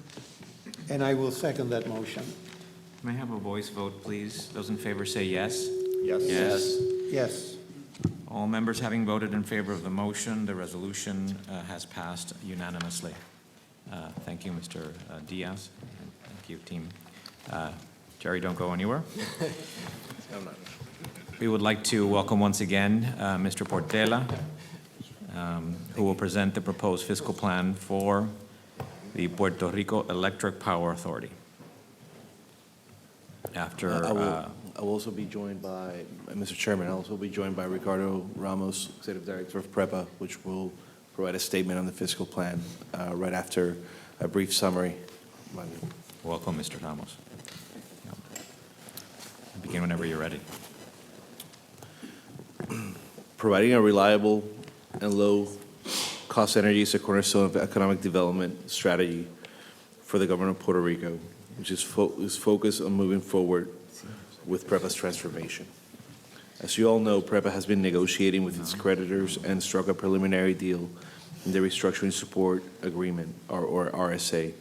This negotiation is crucial to define PREPA's future structure, improve T&D, and jumpstart infrastructure projects. We're optimistic in that regard. We have been in constant communication with the board and its advisors on working on multiple iterations of scenarios where PREPA can transform itself into an efficient operation through modernizing infrastructure, establishing P3 alliances, efficient rate designs, all while moving towards a cleaner energy model. So right now, we'll leave it now to Mr. Ricardo Ramos, Executive Director of PREPA. Thank you. Good morning. I want to take this opportunity to thank the Oversight Board for its consideration of certification for the fiscal plan on behalf of the Puerto Rico Electric Power Authority, PREPA. The plan provides a path forward and incorporates the feedback and recommendations provided by the Oversight Board and its advisors. I would first like to begin by giving you very important background that explains how we got here. As you know, Puerto Rico Electric Power Authority is one of the largest public power utilities in the United States, as measured by number of clients, sales, and revenues. In addition, it is a highly complex, isolated system in challenging terrain and subject to natural atmospheric events. PREPA has faced a number of challenges which it must address as part of its restructuring, which is reflected in its fiscal plan. The challenges include prolonged recession that has led to significant drop in energy sales. As demand has fallen, financial performance has declined, and has borrowed to fund operating expenses. By 2014, PREPA was overburdened with debt and had no access to additional liquidity. We also have subsidized rates. PREPA is required to provide power to certain customers at those rates. Theft and non-technical issues. PREPA faces an extremely high level of theft and non-technical losses. Environmental compliance. PREPA faces imminent and significant environmental compliance challenges under revised Federal Clean Air Act emission standards, particularly the mercury and air toxic standards. Outdated technology. PREPA has outdated systems and information technology. Labor costs, above market collective bargaining agreements with evergreen provisions and underfunded pension obligations. Let me make clear that the labor cost issue is not one of salary. PREPA employees are considerably lower salary than market rates for the electric utility standards. However, the CBAs do provide for inefficiencies in performance and optimization of time usage. Safety systems and infrastructure. PREPA safety system and record is dramatically below standards. As a result, it commissioned a safety assessment and has been implementing industry-leading safety recommendations addressing systems implementations and safety culture transformation. The mounting debt. PREPA's current debt crisis is a result of years of rate deficits, during which necessary operating expenses were not recovered in rate revenue. In order to meet the deficiency, PREPA issued debt in order to meet minimal operating needs instead of expenditure on infrastructure maintenance or capital investment. The current debt structure, totaling $9 billion, is not sustainable, and leaving PREPA with no access to bond markets and bank financing and facing the need for over $4 billion for an infrastructure program in order to improve operational safety, reliability, environmental compliance, and conversion of clean energy. The impact on operations. The challenges faced by PREPA has led to a financial situation that impacts its ability to deliver efficiently and reliably energy to its customers and the financial ability to service existing debt. Inadequate operating liquidity has forced PREPA to delay necessary ongoing maintenance and updating of its operating infrastructure. This has also led to old and unreliable transmission and distribution and generation infrastructure. The median power plant age is 44 years. We have experienced significant forced outages due to underinvestment. Certain TDN generation infrastructure is degraded, unsafe, and unreliable. Emergency maintenance and upgrading is key to ensure reliable and efficient generation and delivery of energy, including a modernized grid that can drive efficiencies. We have started our restructuring efforts. Over the last 2.5 years, PREPA has been working on a consensual restructuring with bondholders, insurers, or field line lenders. In March of 2016, PREPA and supporting creditors currently representing approximately 70% of PREPA's outstanding funded debt, executed restructuring support agreement, or RSA. Since Governor Rosselló took office, the Puerto Rico Fiscal Agency and Financial Advisory Authority, AFAF, and PREPA have been working towards negotiating enhanced terms within the RSA to facilitate PREPA's transformation to a modern utility. PREPA believes that the RSA provides material benefits, including a cash savings of approximately $2.2 billion over the contract terms of the debt and approximately $850 million of debt reduction and relending commitments from the parties to the RSA, in excess of $280 million. The RSA will facilitate the stabilization of PREPA's operations and the 5 years no-call period for existing bonds to allow PREPA to stabilize its operations. Based on PREPA's calculations, the debt service savings resulting from the RSA over 5 years will be approximately $1.9 billion. Pursuant to the RSA, the closing of the restructuring transactions is conditioned on, among other things, PREPA having adequate liquidity based upon the then applicable certified fiscal plan. The fiscal plan. At the direction of the Fiscal Oversight Management Board, PREPA's new management team and AFAF have prepared this fiscal plan, which supersedes prior submissions. Since the new administration took office and following the appointment of PREPA's new executive director, PREPA and AFAF and their advisors have worked ardently in cooperation with the board advisors to put forth a fiscal plan to guide the transformation and restructuring of Puerto Rico's principal utility amidst a challenging macroeconomic landscape. At the request of the Fiscal Oversight Management Board, PREPA has revised and updated its financial projections and fiscal plan to reflect consistency with the central government certified fiscal plan and its macroeconomic assumptions. This change causes energy sales to decrease by 23% over the forecast period of 10 years. In addition, the fiscal plan contemplates updated fuel price forecasts, distributed generation trends, cogeneration initiatives from the private sector, and urgent infrastructure spending for needed efficiencies and environmental compliance, and an operational transformation to benefit its customers and Puerto Rico economy. The fiscal plan also assumes that after a period of stabilization, PREPA reestablishes its access to the capital markets by the end of 2022 by achieving investment-grade status on bonds within the SPV structure, Special Purpose Vehicle structure. PREPA's 10-year investment program calls for $2.5 billion of cash outlays, or PAYGO, for immediate operating needs and long-term projects, including T&D complemented with public-private partnerships investing $1.3 billion in new generation, and approximately $407 million in financing for the Aguirre offshore gas port, for a total of $4.4 billion investment program. The Aguirre gas port and the investment in new generation and the retirement of less efficient units will reduce PREPA's overall fuel expense, reduce exposure to volatile fuel prices, and provide system flexibility to better integrate renewables in compliance with health and environmental requirements. PREPA's long-term investment program requires upgrades from plant efficiencies, pivoting the generation mix to natural gas and renewables, and full match compliance. PREPA will seek to implement this program by leveraging public-private partnerships. The transmission and distribution maintenance and investment program is intended to upgrade base maintenance and lay foundation for transformation of Puerto Rico's system into a modern grid capable of handling variable load and generation from renewables and other distributed generation while maintaining high reliability. Fiscal plan commits to fiscal responsibility and implements urgently needed infrastructure modernization, public-private partnerships, targeted expenditure reductions and efficiencies, and specific revenue enhancement to return PREPA to fiscal stability, efficient and competitive energy prices, compliance with environmental and health standards, and being an agent of economic growth. PREPA's management is committed to continuing the path towards operating efficiency and implementing best-in-class operational and organizational measures, while leveraging the private sector and available technological solutions.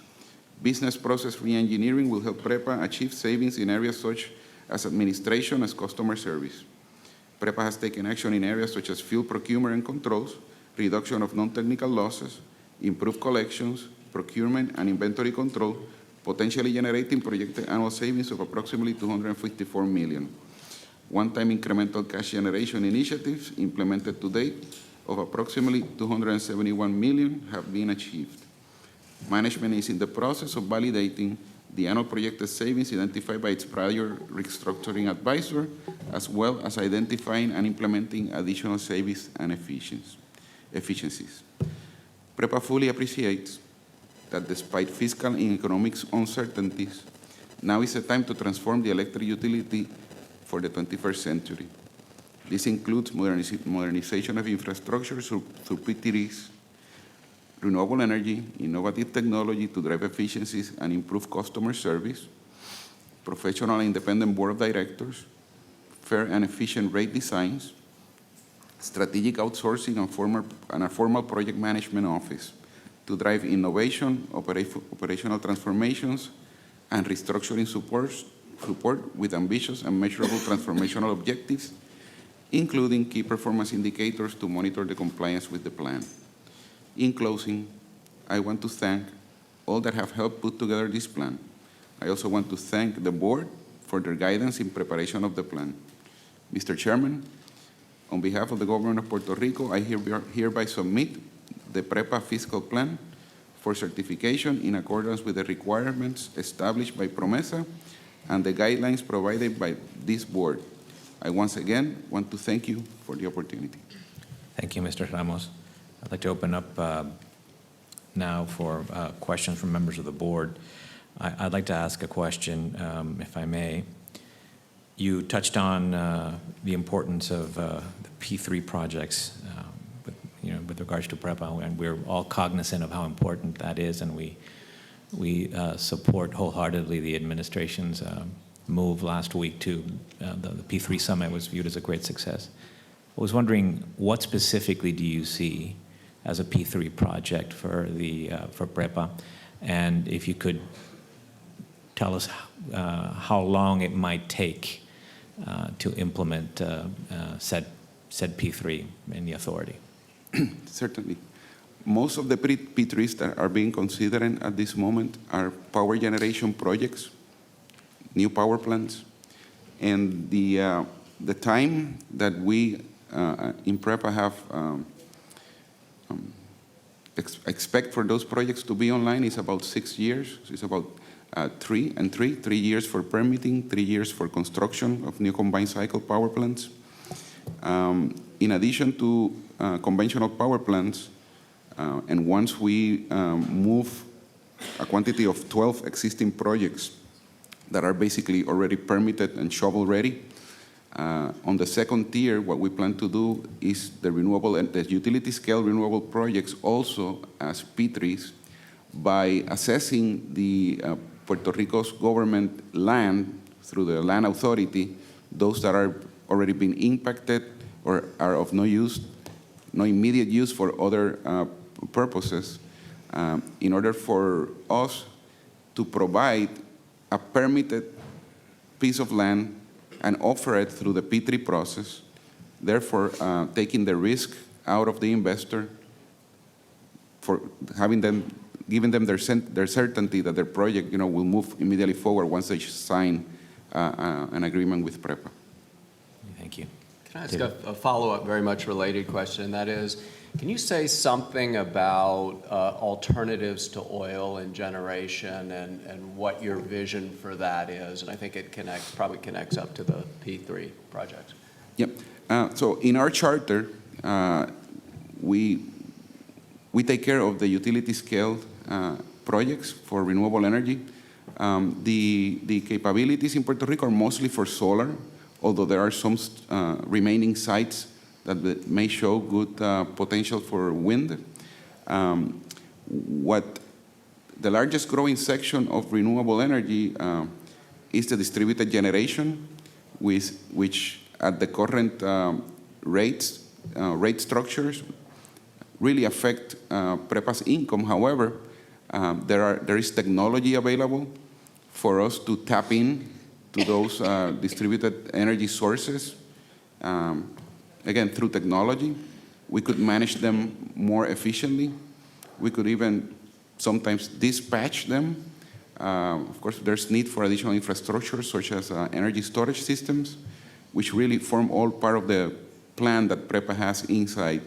It is to, create the Internet of Energy, basically, through all of these different sources that have different variabilities, and create a challenging environment for the traditional utility, but which also provides a lot of opportunities for us to have additional income streams and provide additional services to our customers.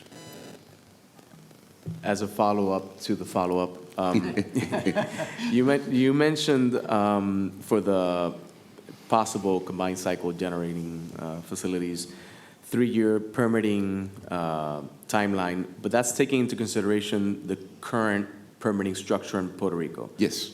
It doesn't consider the critical projects section of the board or the new revisions to the permitting law in Puerto Rico or the executive order on permitting issued by the governor. Is that taken into consideration in this timeline or not? No, you're correct. It's just the way that it used to be. It used to be? Yes. Okay. So arguably, under the new structure, the new permitting structure and the executive order for critical projects and even Chapter 5 of Title 5 of PROMESA, this 3 years could be reduced and we could have alternate facilities in a shorter range of time. I agree, and that's something that we would like to simulate, make some runs on the simulations to see how that impacts both the income statements and the load forecast. Okay, and in the fiscal plan, it's taken into consideration this timeline? For if you were to... No. It's not... No, it's a conservative fiscal plan, so basically based on our experience, it is the 6-year full cycle for a new combined cycle power plant. Thank you. Mr. Chair, thank you for your very comprehensive presentation. Can you remind us what has been the decline in consumption that has been experienced to date, and what is the projected decline in terms of consumption, the factors that are contributing to that decline, and what the rate would have to be to fully fund the cost with those levels of reductions of demand? Certainly.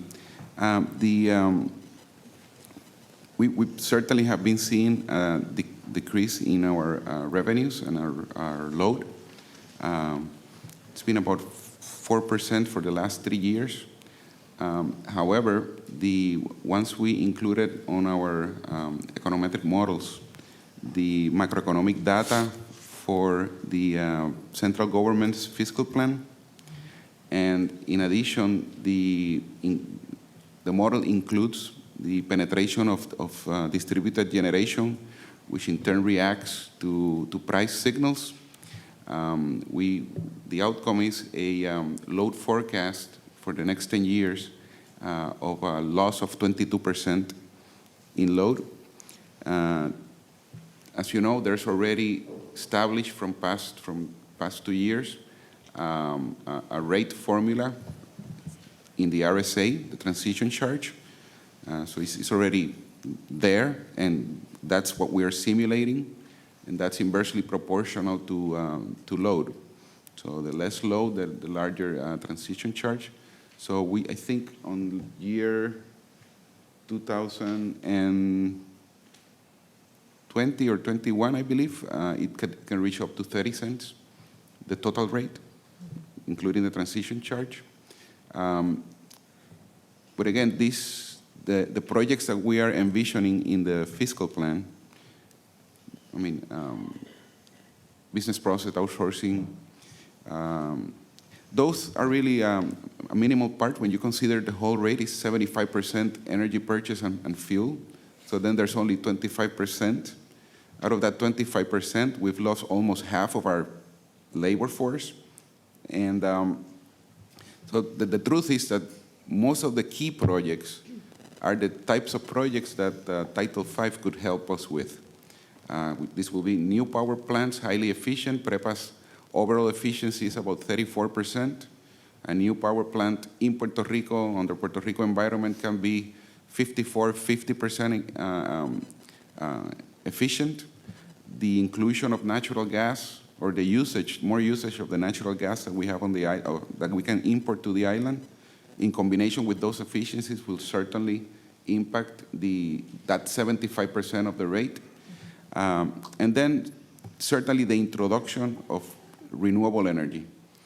The only reason, or the main reason, that we cannot go all full on is the age of our power plants, which is about 44 years. It is not the type of power plant that could easily be turned on and off. It takes hours of fuel consumption after you turn it on for it to produce its first unit of energy. And they're just not, I mean, they're made to run 36 months nonstop. Other than that, you're losing a lot of money and you're actually making a lot of damage to the units. So that's why we have the conventional generation up front, where our technical requirements are for highly flexible generation in order to provide that facility to turn on and off and be efficient at partial loads as well. And with that will provide the basis for us to go full on into the renewable energy projects, which will then basically provide a lot of independence for imported fuel. And that's our goal. Could you please explain to us what is the current process for the rate setting process with the Energy Commission, and what changes, if any, are you proposing on the fiscal plan? Our rate case is currently under review. Due to the time constraints of providing the fiscal plan, we have basically outlaid principles of types of rates that can be accomplished that will better work to have correct pricing signals for every type of customer that we have. Those rates are, of course, based on cost of service. They consider cost of service, and they should be a dynamic type of rates. The details, we're working on them, and we will need to submit those to the Commission in order to change the way that the actual rate program is going. But can you explain us how the process works? I mean, so you elaborate a plan with rates, so how does that go about? How much time does it take? How do you submit? I want to understand the process in all its details. Well, our current rate case has more than a year, and we still don't have an approved rate. So that gives you an idea of the timeline. It is, as you say, we propose a rate structure. The Energy Commission evaluates it. It is discussed on public hearings. People can give their input, organizations, etc. There's space for challenging at court level. It's a very long process. The rate structures that we want to provide, again, they should provide for cost of service and be dynamic and be client-specific.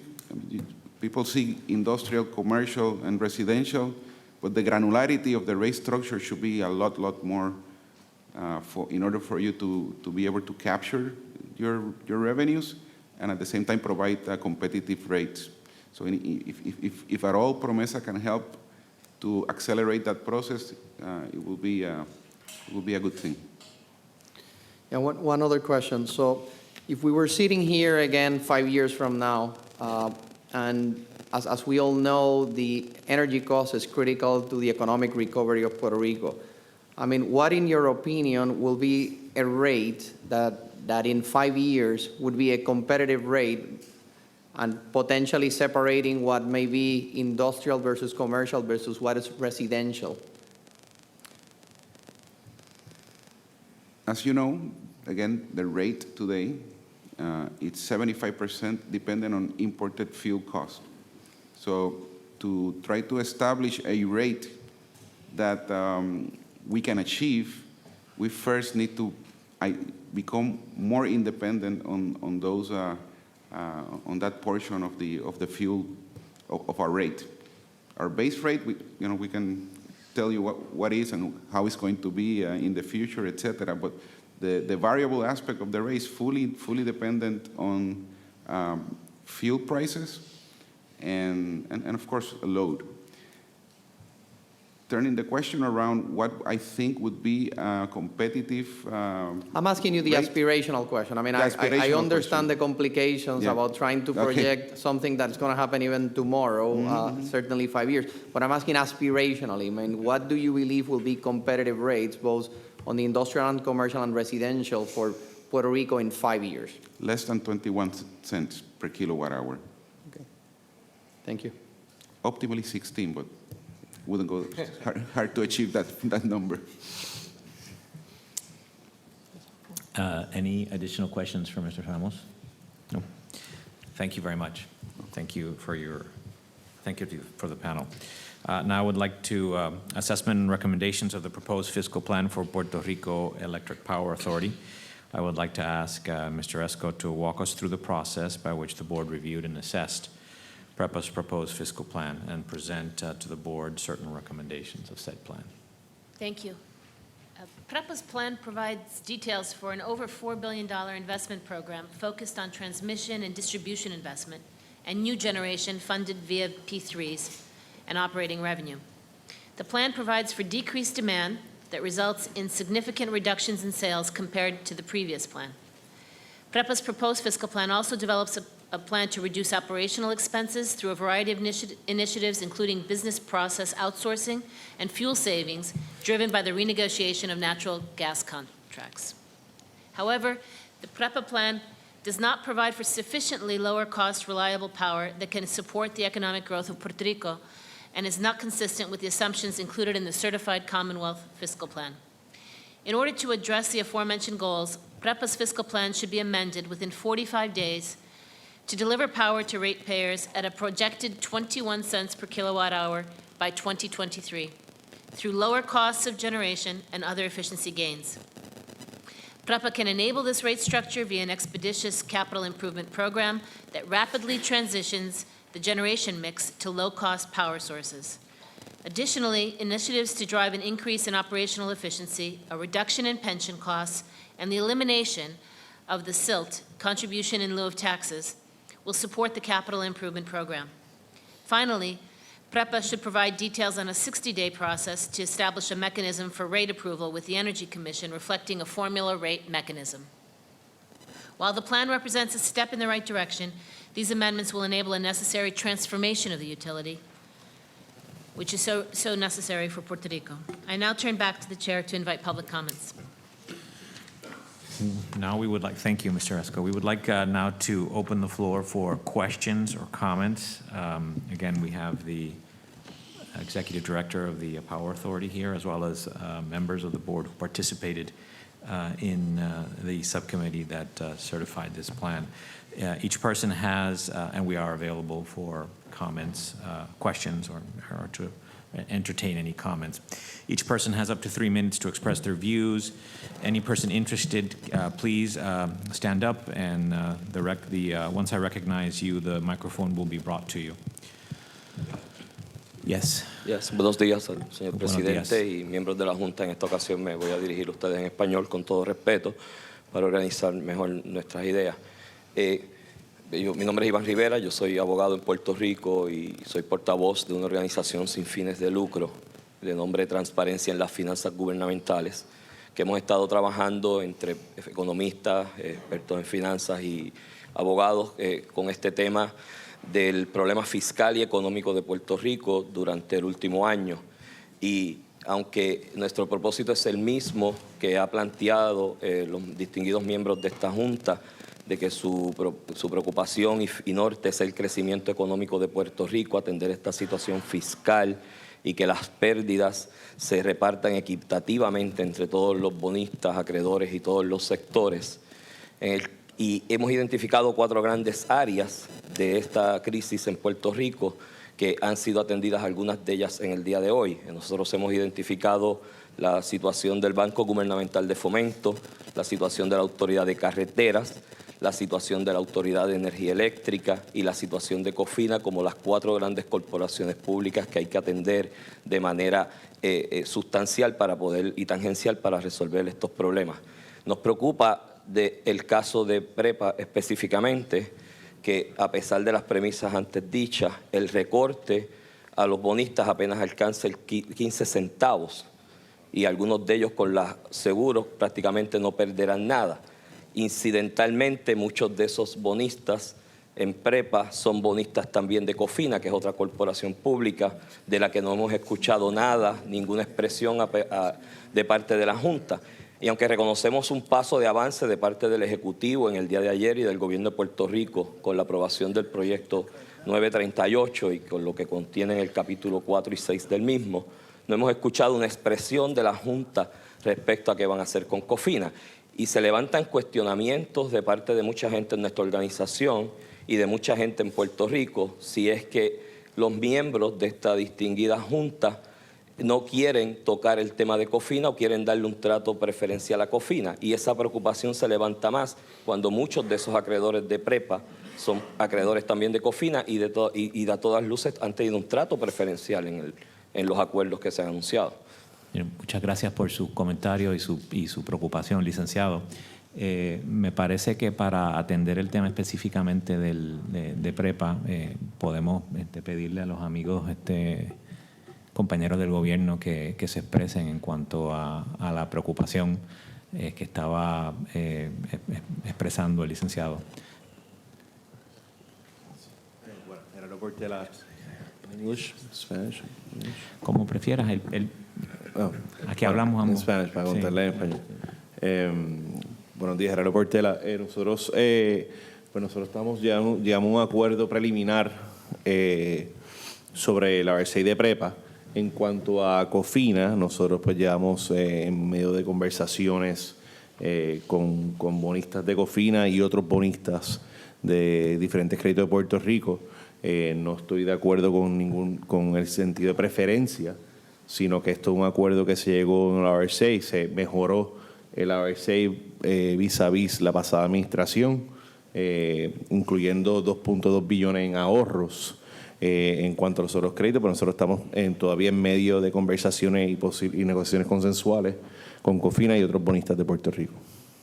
Muchas gracias, señor Portela. Quisiera añadir el hecho de que cuando la administración entra, ya había un preacuerdo en el caso de la Autoridad de Energía Eléctrica de la pasada administración.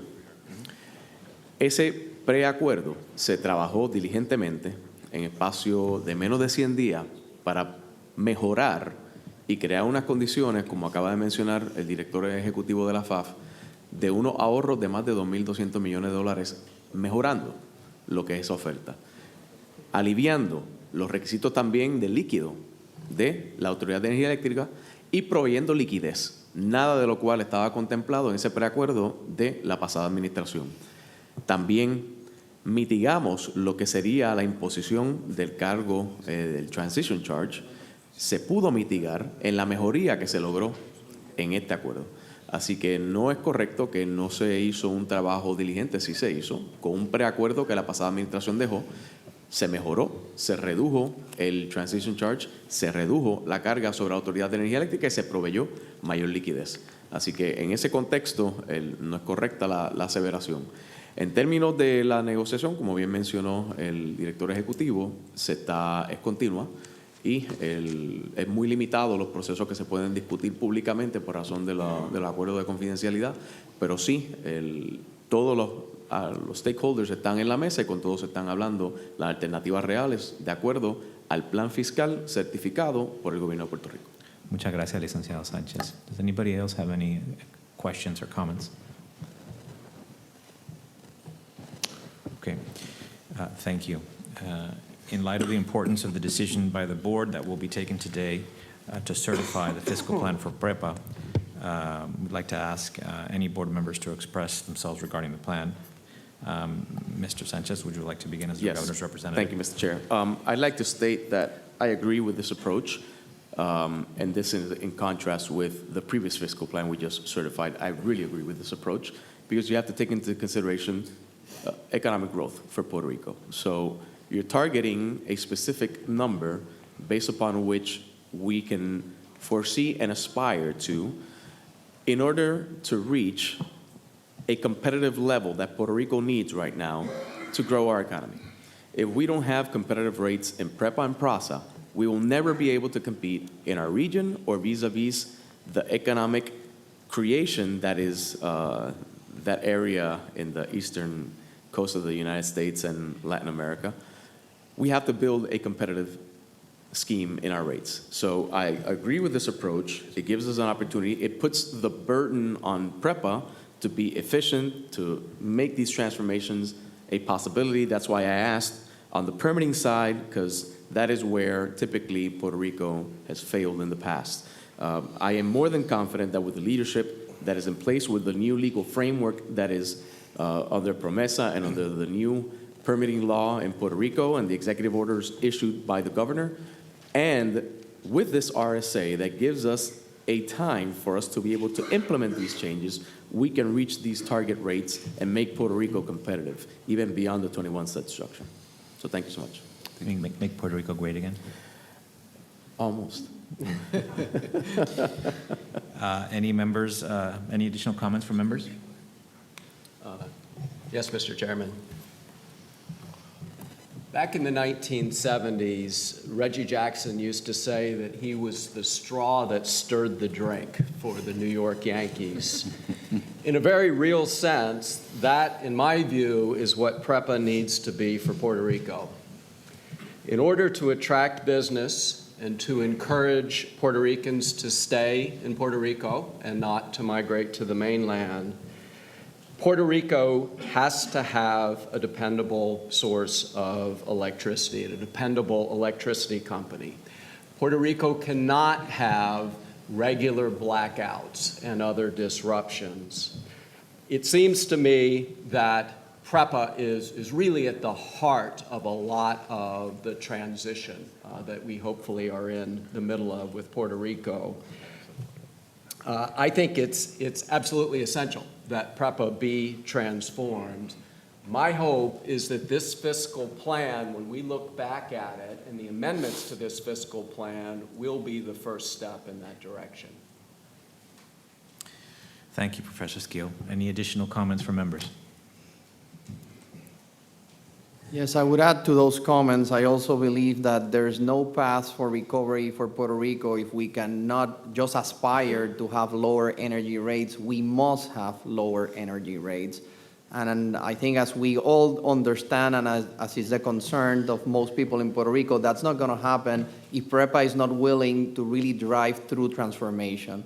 And I think all the different stakeholders are aligned on that thought, and now we need to move forward and execute on a transparent way, in just not planning, not more implementation, not more thoughts, no more excuses of the things that we can do and cannot do, but had a plan that should be based on this fiscal plan to truly be able to deliver in the next 5 to 6 years a cost of energy that would be 21 cents per kilowatt hour or lowered, hopefully.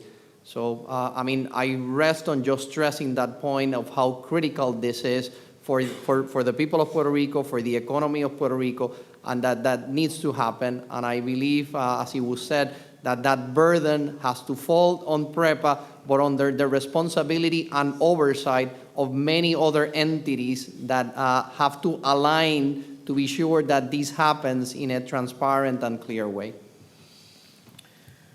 Mr. Chair, if I may follow my two colleagues and echo the statements around the criticality of achieving a reliable, cheaper energy for Puerto Rico.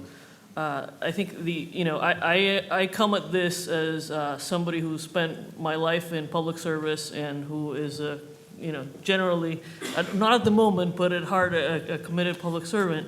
And as I look at the question of implementation risk, and as we look at the fiscal reality of Puerto Rico and the situation that PREPA faces as a derivative credit of the Commonwealth, I think that from a practical perspective, privatization, private generation, public-private partnerships are critical for purposes of achieving the necessary improvements in generation and to be able to lower those costs. I think it's I think we're going to speak to some of this. I think as we're thinking about our amendments, it's my sense that we'll be getting some of those recommendations from the executive director. But I just wanted to say publicly that I think it is a critical element of being able to move forward because just the need is too great. The impact on the recovery of Puerto Rico is too great. The challenges in accessing necessary capital and being able to move at the speed required are too great. And Puerto Rico needs PREPA turnaround and needs cheaper electricity rates critically to, avoid the type of spiraling situation that you've outlined in the fiscal plan. So, while not my usual place in thinking about government service, and as a consumer of generally public utility in my home state, I think it's something that needs to be very carefully considered and pursued in order to deliver what Puerto Rico needs. Thank you. Thank you, Ms. Mata Santos. Any additional comments?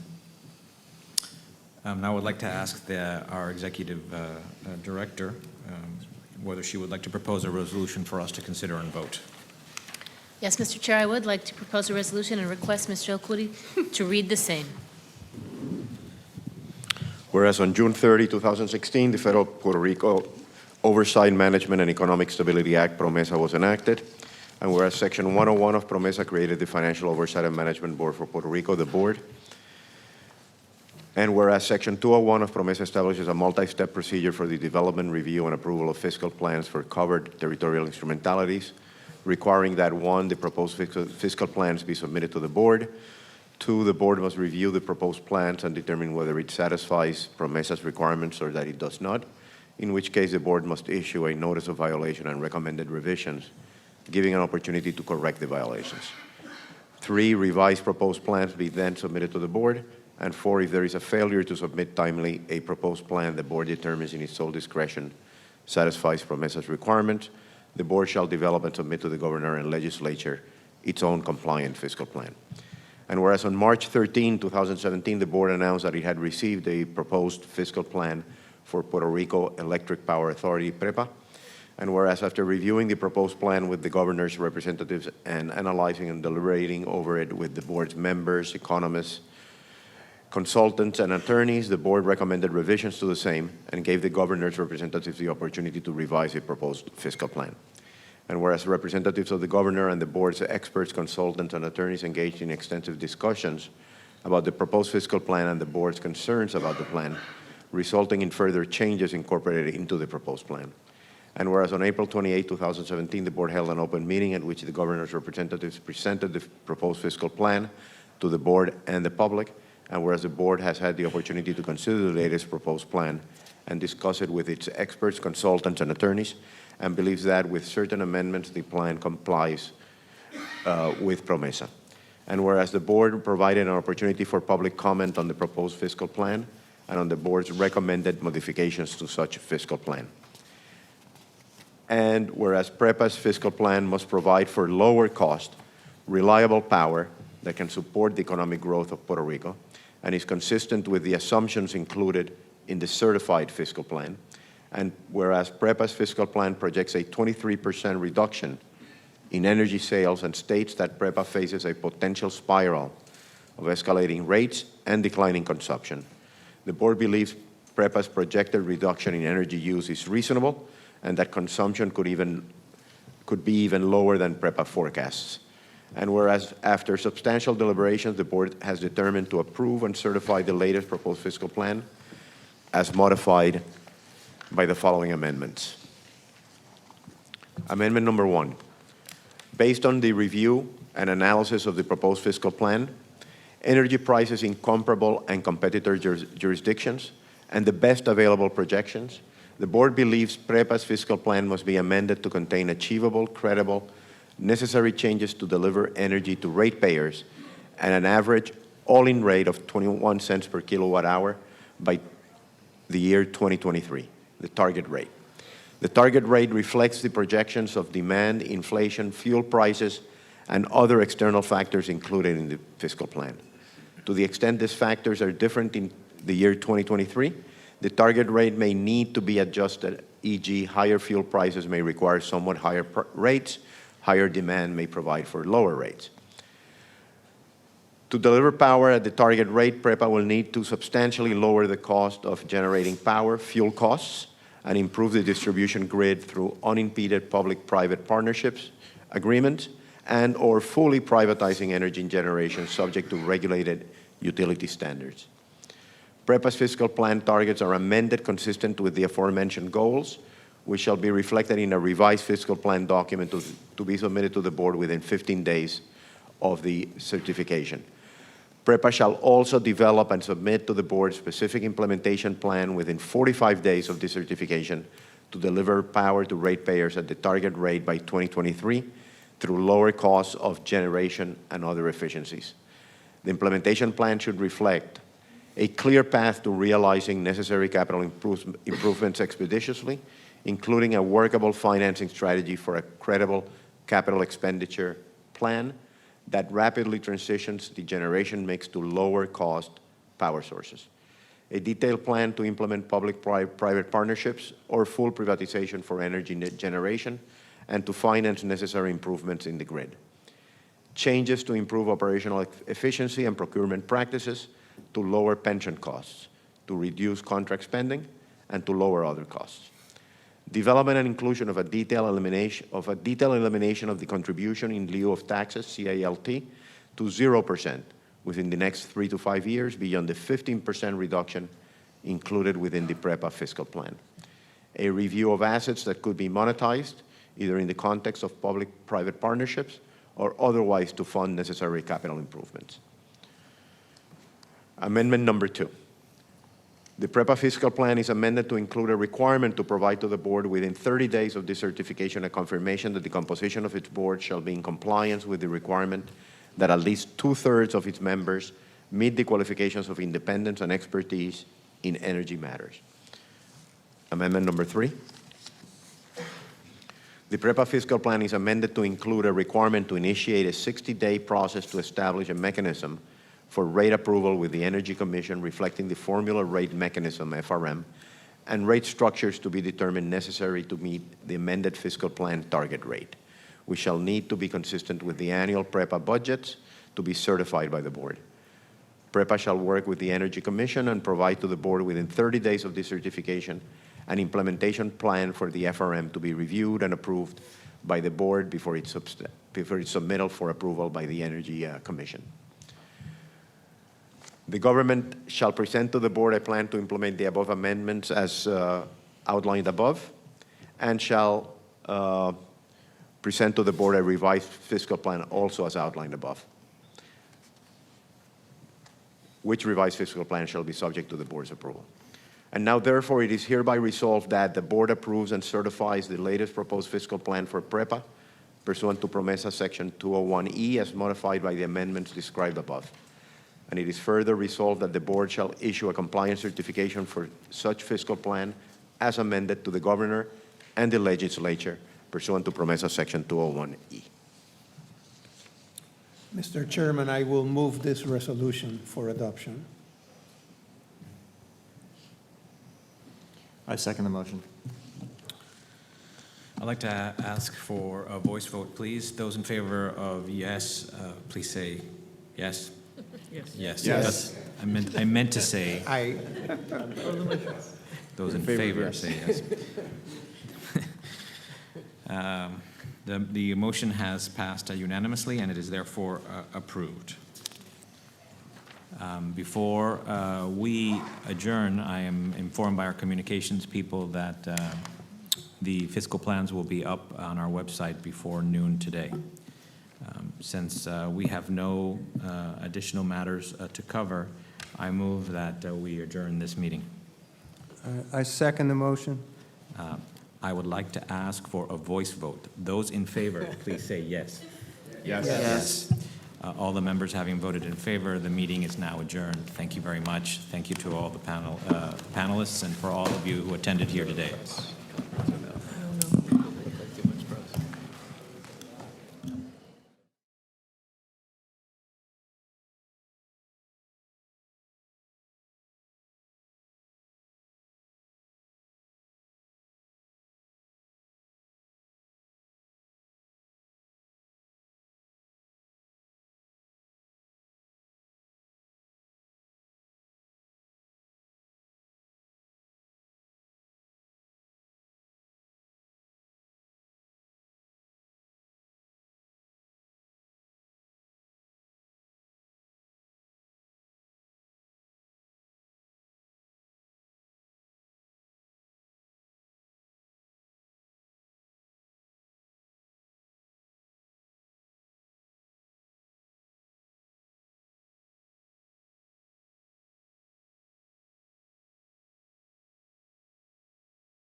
Hello.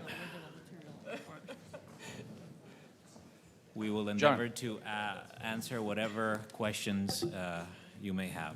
Who wants to start? John? Yeah, sure. John? There was a $2 billion loan from GDB to the Highways and Transportation Authority. Do these fiscal plans determine what happens with that? I think it was transferred maybe to the, is that The fiscal addressed? plan, the fiscal plan is not determinant of the rights or the claims. What you will see in GDB's plan is an estimate of recovery from the different pools of assets that GDB has on its books. Certain of the assets are performing, municipal loans particularly, which are paid from the property tax of the different municipalities that are indebted and whose loans were held in portfolio by GDB. The Highway Authority loan on the books of GDB was to be paid from either bond proceeds, or, which is not going to happen, or governmental appropriation. So as you move GDB, a bank, a financial institution, into liquidation, you will have to address what assets are realizable, which have recovery value, and which do not. And that's where that loan is located. At this moment, it is a doubtful recovery on that particular loan. Or put another way, it will be part of the claims against HTA, and those will be subject to adjustment. Michelle Cassie, Bloomberg. Thank you. What is your plan for the May 1st deadline when the stay lifts? What is your plan in the event that you don't have an agreement with creditors and/or as an alternative, maybe like a separate forbearance agreement or interim stay? I think all that we'd like to say about that is encompassed in the resolution that we passed here today, which we reserve the right to deal with this issue, any filings, any certifications between now and the next public meeting. We reserve the right to pass judgment on these issues in executive session. That's the resolution, and we'd like to limit our comments to the resolution. Luis Valentín, Caribbean Business. Sí, bueno, mi pregunta va a ser en español. Quisiera preguntarle, ¿verdad?, a los miembros de la Junta. Acabamos de ver cómo han aprobado un total de 4 planes, muchos de ellos que incluyen varias medidas que van a afectar a la ciudadanía de Puerto Rico, como son alzas en las tarifas de acueductos, estamos hablando de una privatización de carreteras, muchas cosas que van a afectar. Sin embargo, desde el 21 de febrero se han hecho varias peticiones para saber el contenido de estos planes fiscales y que estuviese abierto a, ¿verdad?, la opinión pública en la isla. Quisiera saber por qué se tomó la decisión de no publicar o no hacer público el contenido de estos planes hasta una vez se certificaron en el día de hoy. Sí. No fue una decisión francamente consciente. Nosotros estamos trabajando con unos time constraints materiales. Unos time constraints materiales y esencialmente te puedo dar fe que nunca hubo una decisión afirmativa de no disclose, sino que por virtud de la naturaleza de la ley, del tema del stay, del tema de todos los que tenemos pendientes, resultó ser así. Y ahora serán públicos, y es importante, como hemos comentado en múltiples ocasiones, que si hay que amend el plan, pues lo haremos. Estábamos trabajando a todo vapor para cumplir con los requisitos de la ley, y por favor toma en consideración que todos aquí tenemos trabajo de día, y pues muchas de estas cosas pues surgen y es complicado el tema del tiempo. Eso es todo. Andrew Scuria, Wall Street Journal. I think this question might have just been asked, but in English. The territorial fiscal plan was released before it was approved by this board. Yes. Why were the fiscal plans today not released until after they were approved? Yes, to be frank, the reason it was not a conscious decision that was made. Simply, it was a question of time constraints. We all have, day jobs, and The law is time sensitive. We had a lot on our plate, and it just all came together today. But as I mentioned in Spanish, the plans are subject to revision. They'll be posted. They're not static.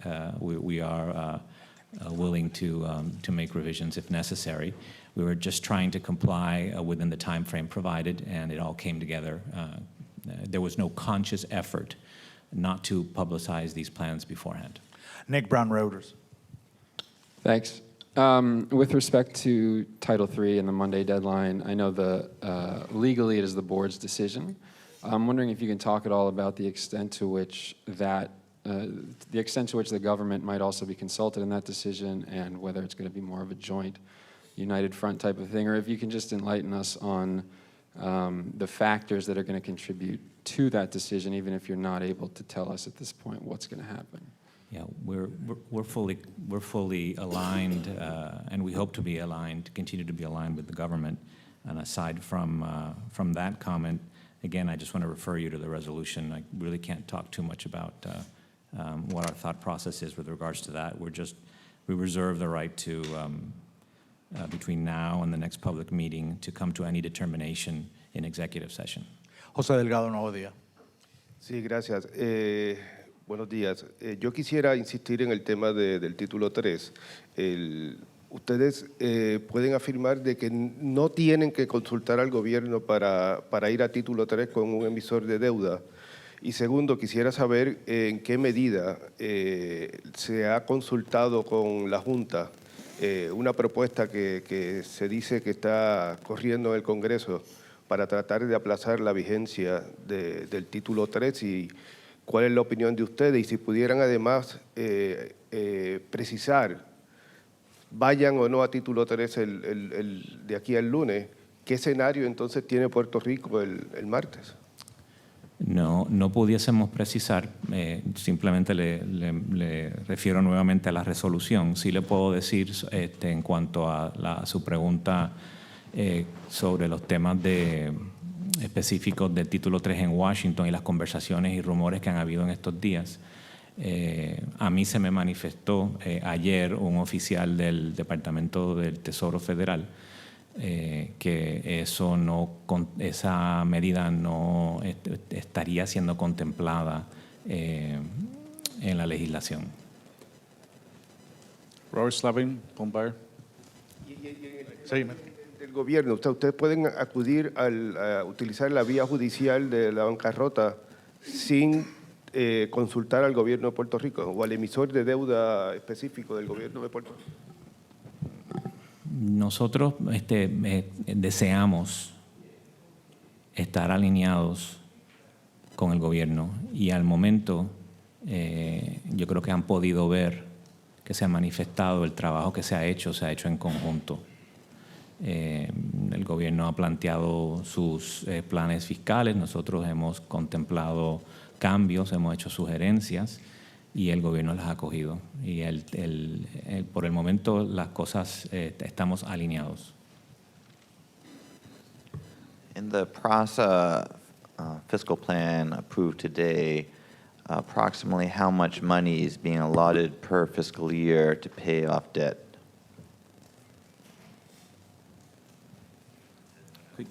Could you repeat the question, please? In the PRASA fiscal plan approved today, how much money is allotted per fiscal year to pay off the debt? Does anyone know off the top of their head? Not off the top of our head. Yeah. I would refer you to the fiscal plan as posted. I'd rather not address it on the top of our head here. And again, since you pointed out that it will be posted within the next 40 minutes. Let's give a chance to friends on the line, please. Anyone on the line? Any press members? Also, we're here. Luis. Espérate. Hold it here. Guapa Radio. Go ahead. Quería preguntarle a los miembros de la Junta de Supervisión Fiscal reacción en torno a las manifestaciones que se han estado llevando a cabo en su contra aquí en la isla. No sé si algún miembro quiere expresarse relacionado a eso. Por supuesto, nosotros entendemos y respetamos el derecho de las personas a manifestarse y protestar. Entendemos que la situación es una situación difícil para Puerto Rico y para nosotros también. Le pedimos, por favor, a todo manifestante que lo haga de la manera correcta y que no ocasionen daños físicos o, peor aún, que ocasione daños a personas, y que se haga dentro del marco de responsable. Pero lógicamente nosotros entendemos la situación, entendemos el malestar y respetamos el derecho de cualquier puertorriqueño o puertorriqueña de expresarse y de protestar. ¿Algún otro compañero de la prensa en línea? ¿Hay pautado alguna fecha para reunirse con el grupo de estudiantes de la UPR, de la Universidad de Puerto Rico? Le recuerdo al amigo periodista que nosotros fuimos los que le pedimos la reunión a los periodistas, este servidor y la señorita Mato Santos, y ellos no estaban disponibles en el momento que nosotros podíamos. Realmente aquí es un tema más bien de logística, pero con gusto los atenderemos en nuestra próxima, cuando coincidamos la próxima vez en Puerto Rico. Así que nuestras puertas están abiertas. Luis Valentín tiene otra pregunta por acá. Y de seguimiento, actually, en el tema de la Universidad de Puerto Rico, rapidito, ¿cuál es el recorte o cuáles son los ajustes fiscales que están pidiendo? Porque han circulado varias cantidades, inclusive en la carta que ustedes publicaron esta semana se habla de 475 millones, diferente a los 450, se ha hablado de 500. O sea, si nos pudieran dar claridad, ¿cuál es el ajuste fiscal que se está pidiendo para la Universidad de Puerto Rico y qué pasaría el 1 de mayo? Porque ellos no tienen un plan fiscal y hay una demanda contra la UPR también. Sí. El plan fiscal de la universidad está bajo todavía discusión por ellos, no ha sido sometido. Primero que nada, tiene que ser sometido a FAF para ser armonizado con el gobierno central y entonces viene a la Junta de Supervisión Fiscal. O sea que en realidad nosotros no tenemos... Y que no es de sopetón, o sea, eso Sí. Sí, no es un ajuste de Es golpe. importante que como tú has manifestado, cuando ocurra todo lo que acaba de decir José Ramón, se ha malinterpretado de que el ajuste que se contempla es de todo el primer año. Si eso es un tema, son temas escalonados, no son la cantidad que es, porque mucha gente manifiesta que es todo el primer año y eso no es así.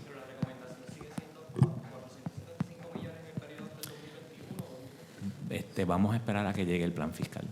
Eso lo sabremos cuando sometan una propuesta de plan fiscal, sea revisado por AFAF, sea conformado por el gobierno central, sea entonces sometido a la Junta y nosotros lo tengamos que analizar y repasar, revisar, proponer enmiendas, etcétera.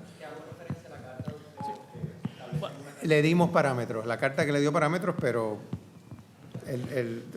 tenemos que ver con qué exactamente... ¿Cómo abordan el tema? Para contestar en concreto, el plan fiscal del gobierno central toma en consideración unas reducciones sobre los ingresos que se le están pasando a la UPR. Y esos no han cambiado, esos son los que están en el plan certificado que está posteado en la Junta. Como están comentando los compañeros, ahora lo que falta es que la UPR tiene que entregar su plan fiscal bajo ese proceso que entonces determinará cómo ellos van a manejar pues, esas reducciones de ingresos que están pautadas en el plan fiscal del gobierno central. Sobre la demanda, la pregunta de la demanda de la UPR. ¿Qué demanda? La demanda del trustee que tiene con la UPR que está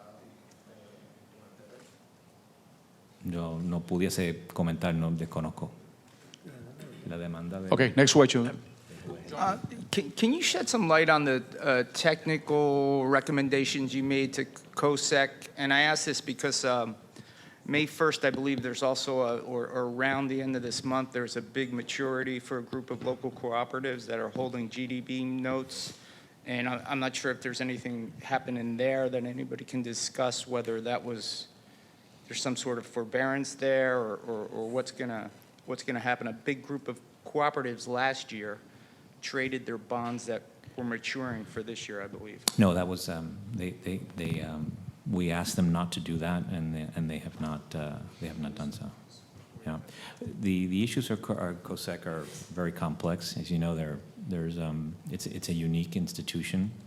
It's both an insurance company, as it were, an FDIC, and it's also there's regulatory issues there. So it's very complex, and that's why, frankly, we need more time, and they need more time to put forward a fiscal plan. 3 last questions. Nick, Michelle, and Jose. Hi. We didn't hear a ton about the PREPA RSA. I'm just wondering if that is incorporated in the PREPA plan, or if that's separate, or if you've approved that, or just where things stand on the RSA. Anybody want to take that?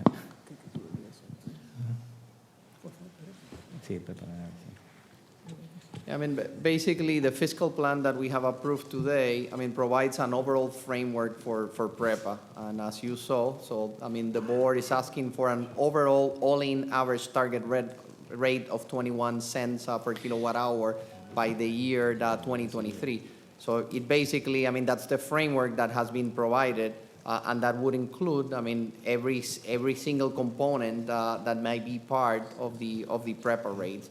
In regards to that, we pass no opinion specifically in regards to the RSA, just into the fact that obviously we're providing an overall framework for PREPA with the approval of the certified fiscal plan. Michelle. What is your comment regarding a letter that a group of GO bondholders sent yesterday to a couple of U.S. senators? And in particular, in their letter, they say that as of now, the board and Puerto Rico is not respecting PROMESA, is not following the PROMESA law in respect to that. That the negotiations are supposed to, any kind of debt restructuring is supposed to respect the constitutionality of GO's debt, of the GO debt. Thank you. We've answered the creditors' concerns, and let me preface that by saying that there's no we sympathize and we understand the situation. I mean, it's a very difficult situation, and these folks have done, they've lent Puerto Rico money, and we are where we are. So it's not a situation where we don't understand. Having said that, I want to we've already addressed those concerns specifically. We did so directly, and we did so indirectly with the letters we sent to the senators in Washington. And as to whether we feel that we are complying with the law, we do. We do feel that, and we have opinions to that effect, and we're acting in a manner to comply with the law. We're trying to do our best and trying to do the right thing by all the stakeholders and the people of Puerto Rico. Last question, José Delgado. Sí, yo quisiera saber si ya la Junta está examinando y revisando las leyes, el costo de las leyes que aprueba el gobierno de Puerto Rico, y porque usted fue al Congreso a tratar de ayudar al gobierno con la asignación pendiente de Medicaid, si le han dado alguna respuesta a la Junta con relación a esa posible asignación. La contestación a la primera parte de su pregunta es que estamos comenzando con ese proceso. Estamos comenzando porque ya tenemos una directora ejecutiva y un grupo se está formando, no grande, pero un grupo que va a poder ayudar a atender ese tema. Y sí, se están revisando legislación por nuestros ayudantes legales. En cuanto a su segunda pregunta, desde nuestra última visita a la capital federal la semana pasada, no tengo detalles adicionales sobre healthcare para Puerto Rico. I'm sorry, I missed Andrew. This is the last question. Okay, I appreciate that. Yeah, could you comment on the passage of HB 938 in Puerto Rico, the compliance law? And could you specifically address the language in there, if you can, that deals with the COFINA lockbox, and whether you've looked at the economic impact of what that bill contemplates? Well, you're in luck because we have somebody that knows a lot about that law sitting at the edge of the table. So why don't we ask the governor's representative to shed some light on that? Well, the bill was approved yesterday. It suffered some amendments, so I'm not sure as to the amendments that were made at the legislature. So I would not speculate to that degree. But from our point of view, the bill is very consistent with the fiscal plan, and it's geared towards permitting the Commonwealth to be able to transition into the new compliance with what fiscal plan requirements are in terms of reduction in benefits, in terms of cash flows, in terms of laying down the groundwork for different restructurings in government. So, just having a full understanding of that, I would need to look at the amendments that were recently made by the legislature, because I don't know how the final end product, came out last night. I think it was late last night that it was approved.